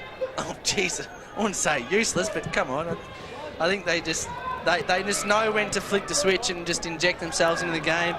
That man, Cameron Island, he is a machine in there. And more often than not, when the St Mary's Football Club's down, he just knows when he needs to get his hands on the ball, and he won that centre clearance for them. You'd think the Mucks would have to kick the next one from here. Blake got up high, and Cameron Islet got the clearance towards Justin Wilson. Mitchell Taylor in close pursuit. Pettigrew lost his feet. He left the way. He left the way for a player. I think it's Raf Clark. That was Mark McLean. Sorry, mate. Mark McLean to have a shot on goal. And 19 points there, buddy. 19 points makes it difficult. Once again, a difficult margin, but meantime, play continues. Patrick, I think there's a little bit of contact there, and goes against Stapleton. So Stapleton stands the mark. Liam Patrick needs to move it on quickly. You'd think 15 minutes gone. There's still a lot of time left in this game, but like watching Wanderers when they start to move that ball on straight away. Move it on, move it on. Move it on. Play on, wheel and go in the words of Murray Davis, the Thunder Premiership coach. He loved that term, wheel and go. Get it on the inside, wheel and go. Get it into your forwards nice and quick, give them every opportunity. Patrick and Blake do the ruck work. Blake tapped it down only as far as Jared Erlinson. He hacked it out to VV. Couldn't take it. Back of the pack is White. Oh, that's got to be deliberate, you think. That's got to be Young Bennett. Makes the call. Oh, he does it. Oh, what an interesting action. What an interesting action. He had everybody waiting. Oh, jeez. He said it's out of bounds. And the Wanderers fans are livid. Back into play. Blake. Oh, jeez, he almost threw it out. He almost threw it out. Mansell put his head over the footy and was well tackled, well held up. Ali Bond is in there, and it's a ball up. It's a ball up on centre wing. This match has reached fever pitch at the moment. There's a lot of activity going on, especially off the ground from the crowds. Ali Bond came through, but he turned it over to Jack Long. He got a kick around the corner. Willie Rioli was first to it, couldn't gather. Pettigrew, he's in trouble. He's gang tackled. Got the handball out just in time. Here's Jared Erlinson. I've actually enjoyed his game today. Watching him, I reckon he's one that can put his head up high, but his kick goes in the middle of the ground. It's a dicey kick, but Fijo, can he burst through? Not quite. Good tackle. Yeah, good call. Umpire says play on. Fijo, can he be the hero again? He can, because he's hit up Marlon Motlop, and between them, they've kicked two of the last Wanderers goals. Good awareness. Great stuff from the young fella. He's hit Marlon Motlop up, and this would reduce it back to 13 points. So he's drawn the free kick. He's seen the ball in open space, and he's picked it up and taken the onus upon himself to take the play on. And he spotted up he spotted up Marlon Motlop that should go back and slot the goal. Oh, wow. After all look lost, Marlon Motlop puts the Muck Mucks back within 13 points, and listen to the roar around TIO Stadium. There is still a pulse here, and it's a Muck Muck pulse. 17 and a half minutes gone. The score 16-9, 105. St Mary's 18-15, 113. Muck Mucks must kick the next goal. Muck. Really mucked that one up. You did. You mucked that up. There's another one of those classic gags from AFLN TV. Hashtag Let us know if we'd make jobs as comedians, ladies and gentlemen, because I tell you what, we're not getting paid here either. Hashtag Steve Nugent. Stevie Nugent. He'd be all over us at this stage, I reckon. Ball back into play. Patrick jumped high as well as Blake. No one able to win it down. Another big tackle. Stacks on the mill in the middle of the ground at TIO Stadium. 18 minutes gone. Final term. 13 points the difference. Saints lead Wanderers. And here we go. Can they get the clearance, the much-needed clearance to reduce it back to single figures? They will! Curse free kick. It's Liam Patrick. Look at them burst. Look at them run. There's a one-on-one. Who can take the mark? Can it be Dawn or VV at the back? Iggy Valeggio under pressure. Keelan Fijo, he's been brilliant this last quarter. He took a dive forward, lost his footing. VV picked it up, turned onto his right foot. Could this sail through? No, but it could go to the mark. Oh no! It stayed in. Jakura. It's not It's Jura. Play on. Thorn. Save Thorn. Reduces it back to single figures.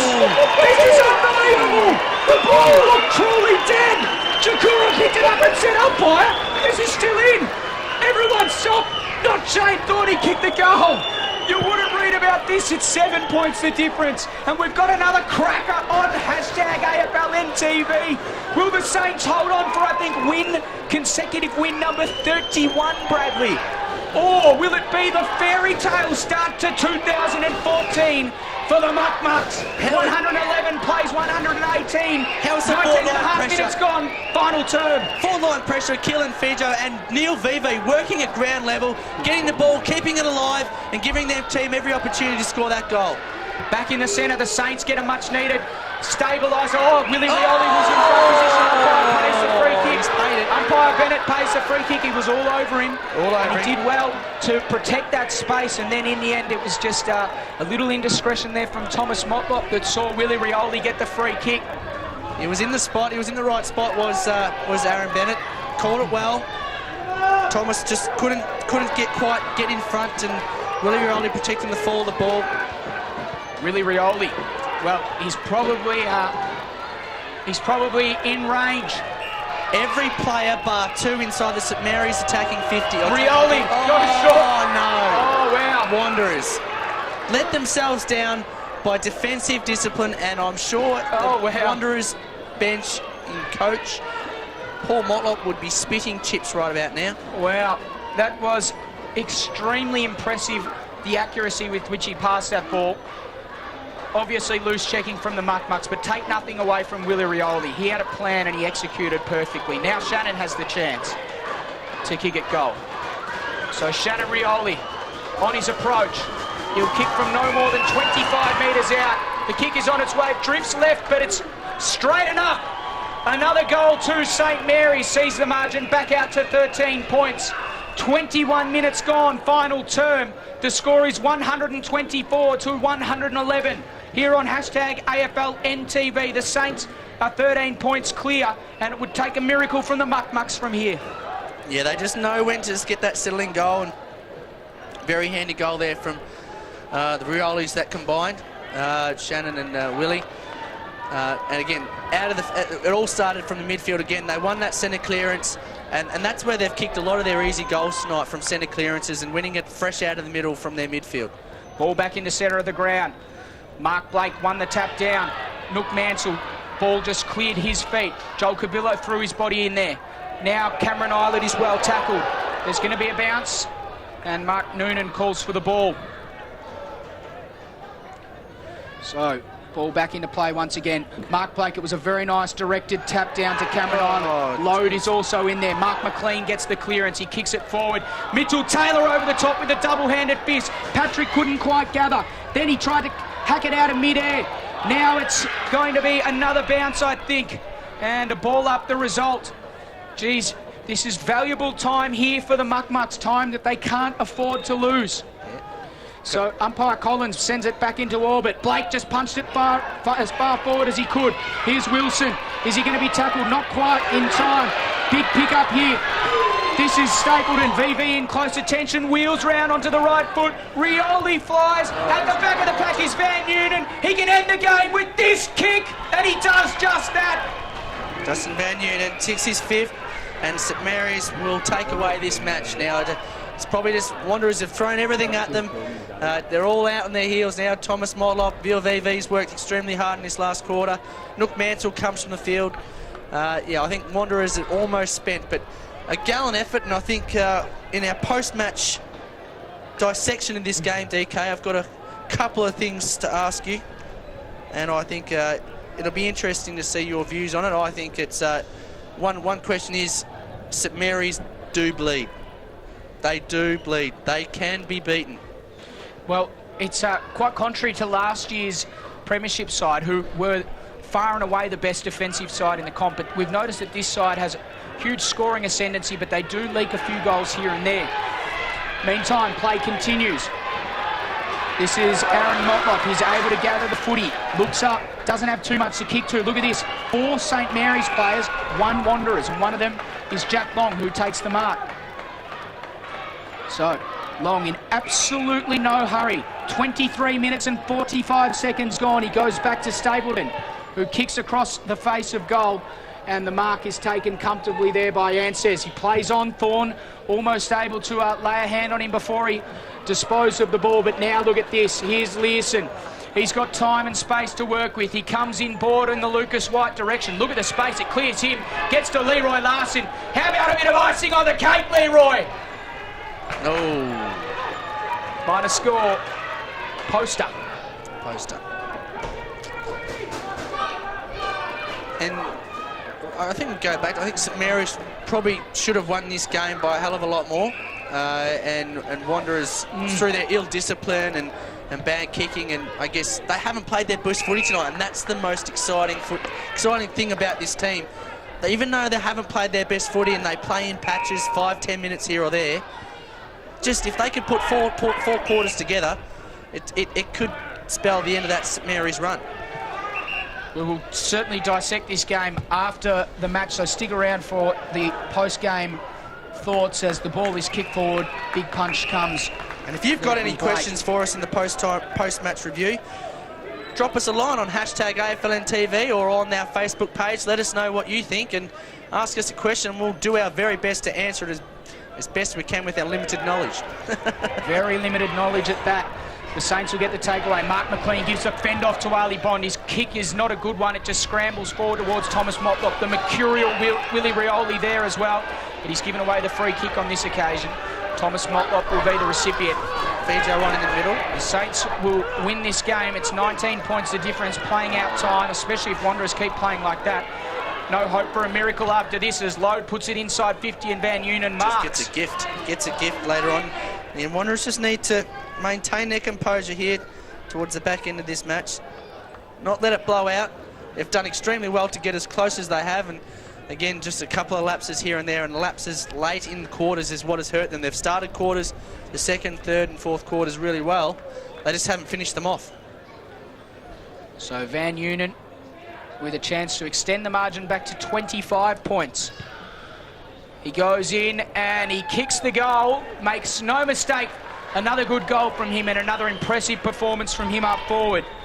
He's kicked Bradley 6 for the game, and it's a good return for the big spearhead full forward. And you don't usually say that in the same sentence when you know that Darren Ewing's playing up forward as well. Yeah, again, Darren Ewing hasn't had the most fruitful night in front of goal. Probably slewed one off that he probably should have kicked, but he's had a viable, a very handy return of 3 goals. But when you've got guys like that in the team that can take away the focus, similar to when Brant Chambers come into the side for Thunder, who took the focus away from Darren.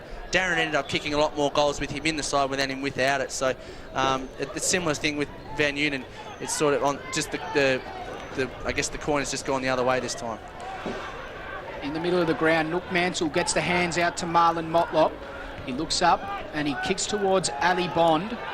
He couldn't get it on the fly, but the ball bounces unkindly for him, and in the end, the player that's able to mop up there. There's a whistle here, not 100% sure what's going on. But, not sure what it was for. Stapleton has it though. This is Luke Stapleton with the kick. Goes short and finds Shannon Rioli. So the Saints are in absolutely no hurry here at the moment. The margin is 26 points. They'll be just happy to chew the clock up here. Stapleton's got it again at half back. The longest quarter of the night, this one. To nearly almost 28 minutes now. Jack Long. Siren imminent. Goes short and out of bounds on the full. So this will be a set shot here. And the siren. So Leon Patrick will go back and take his kick, but all the same, meaningless under the circumstances. So we'll follow this kick, and that will give us a final score.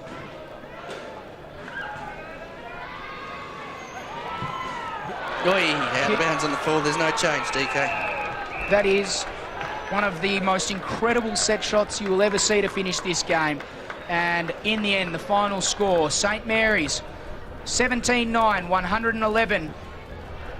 Wanderers 17-9, 111 are defeated by St Mary's 21-11, 137. For his thoughts on the game, Bradley Stewart. Now the Green Machine just continue to roll on the merry way, just doing enough tonight. I don't think either side played at their very best. St Mary's probably played 3 out of the 4 quarters. Wanderers probably only played half a game at best tonight, which is again a promising thing for their side. And Paul Motlop, all is not lost. I think a worrying thing is this week with Daniel Motlop with two reports over his head, so that's going to be interesting to see. Umpires did a reasonably good job tonight. Didn't really notice them tonight, which is fantastic, so hats off to those guys. Again, we'll go through the goal kickers. St Mary's, Justin Wilson with 2, 1 each to Mark McLean, Leroy Larson, Cameron Eilets and Shannon Rioli, 4 to Willie Rioli Jr., Darren Ewing with 3, and Justin Van Unen, the spearhead, with 6 goals. Most returns there. Wanderers, Jared Ellenson, 1 goal, along with Jerome Motlop, Neil VV, Ali Bond, Keelan Fijo and Liam Patrick. 2 goals apiece to Marlon Motlop and Shane Thorne. Thomas Motlop with 3, and Daniel Motlop coming off in the middle of that third quarter, or fourth quarter, was it? It was the third quarter. Third quarter, coming off with 4 goals. So again, his return could have been a lot larger should he have stayed on the field. So again, Wanderers only playing half a game tonight. I think that could have been something. It was a game that went begging for them. I think tonight, only playing half a match, you can't win a footy against St Mary's Footy Club if you only play half a game. And St Mary's Football Club will, again, I think the only thing that got them over the line tonight was the discipline around the footy and discipline to do the team things. And that, again, that's what got them over the line. And you spoke about it at half-time. That key word is discipline. I sort of feel like boredom was the thing that is the thing that keeps getting them over the line. They're just, you know, whenever they have been out in front this year, it's almost as if they lose interest in the game at times, and then other teams are able to get back into the contest, and then they never looked like actually losing the game. I didn't feel at any stage tonight, even though the margin was down to 7 points at one stage, I never felt like they were going to lose the game. They always seemed to have that complete control. It's almost as if they're challenging themselves at times. Yeah, I think they probably pushed that cruise control button a bit and sort of, I guess, challenge themselves, but also challenging the other teams to say, well, catch me if you can, and if you're good enough, well, come at us. And again, at times when Wanderers challenged them, they hit back with 2 and 3 goals in the back end of the third quarter, and also again in the fourth, where they came back. And I think tonight they continued to answer the Wanderers messages. Whenever Wanderers kicked those 3 and 4 goals in a row and got within those 2 goals, St Mary's always seemed to get that. Your Cameron Islets, your Justin Wilsons, just to inject themselves in the game and just again force the ball forward. And Shannon Rioli finished the good work. Justin Van Noonen as well, kicking 2 late goals in that quarter. So it's been another big win for St Mary's once again. What do they do moving forward? Do they start to put some of these players on ice looking towards the finals? First spot is, I think, mathematically sewn up for them now as well. T games to you now, yeah. Yeah, so they're going to finish first. Do you start to rest some of these players in the lead up to finals? Oh, I think they need to manage a lot of their players. I think it's a management issue, particularly if you Cameron Islett, who's obviously coming off a Thunder season, but you've got Jared Islett, who his body's not as young as it once was, but his needs to be managed through your Ant Stessers, Stapleton, Iggy Vallejo as well. Just managing those guys through and managing their workloads. It's not necessarily resting them, but just managing their workloads in line with the opposition that they're playing. No, by no means they want to lose a game this year, and I think they still need to maintain that hunger for the footy, because complacency is a wonderful thing in football, because if you become too complacent, teams will just sneak up and put one together. And I think that's what happened a couple of years ago when Wanderers played St Mary's in that grand final here at TIO, and St Mary's may have got a little bit complacent that year and just maybe not lacked that hunger, but because of their complacency they may have lost that grand final because of that success that they had built up through the year. So not to get too complacent, but again, they've got guys to come into the side to press for selection. Kevin Tunderwatch, Henry Lavastida, that only played half a minute tonight. So there's a number of players still yet to come into that side, which is a scary proposition. But you're same thing with Wanderers. You've got Bradley Vassell that's not playing tonight. Bobby McCallum from down south, who's a very solid ruckman. I wrote a few other names down. Chris Dunn and Josh Cabillo. Josh Cabillo. I think there's another guy from South Australia that has played a couple of games early on in the year for them. Can't remember his name, slips me for the moment. But Wanderers got a few exciting prospects to come in the side. But I guess the St Mary's and Wanderers, both teams need to maintain their stability around their lists. And I think now's the time is to start. Well, if they're going to have a fair dinkum crack at the grand final and tilt at the premiership, they need to be getting their premiership list on the park. Jeez. Both teams. Now the weather starts to come. A little bit of wind, as I'm sure you can hear in the microphones. But I look at the St Mary's list. They're just a complete unit around the ground. The door slamming there in the background. Kids are running everywhere. Umbrellas are being chased here at TIO Stadium. But you look at McFarlane, obviously the big inclusion, and Kevin Tunderwatch are the two names that come to mind for me. So it is going to be an interesting finish to the season to see how they manage this. And it will be interesting to see how they go in the finals. They almost hiccuped in the grand final last year. We remember the Tiwi Bombers were ahead at half-time. It was interesting, speaking to some of those St Mary's people at half-time. It was the first time that in the year or so that I'd been speaking to them throughout the season, that I'd ever spoken to them under pressure. They hadn't even been challenged throughout the entire year, and suddenly they were facing defeat in the most important game of the year. So it is interesting to see how these teams respond under pressure as the rain starts to fall in the background. We'll just quickly recap. So today it was Wanderers being defeated by St Mary's. The final score, St Mary's 21-11-137. They beat Wanderers 17-9-111 in a game that blew out to as much as 42 points, I think, at one stage. And down to 7 points within 5-10 minutes to go in the last quarter. Eventually they get home quite comfortably by 26 points. Palmerston, they almost outlasted Nightcliff in what would have been their third upset in a row. 13-12-90, Nightcliff getting over the line 14-8-92.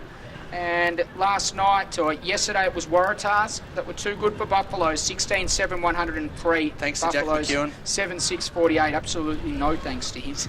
Southern Districts, well, they prevailed on hashtag AFL NTV last night in an absolute cracking encounter. 17-13, 115. The Tiwi Bombers, 17-10, 112. So that was the round of NTFL that was, and I hope you enjoyed it here on hashtag AFL NTV. From Reykjavik to Rotorua, wherever you're watching around the world. This is hashtag AFL NTV, and from Dave Kennedy and Brad Stewart, thanks very much, and good night.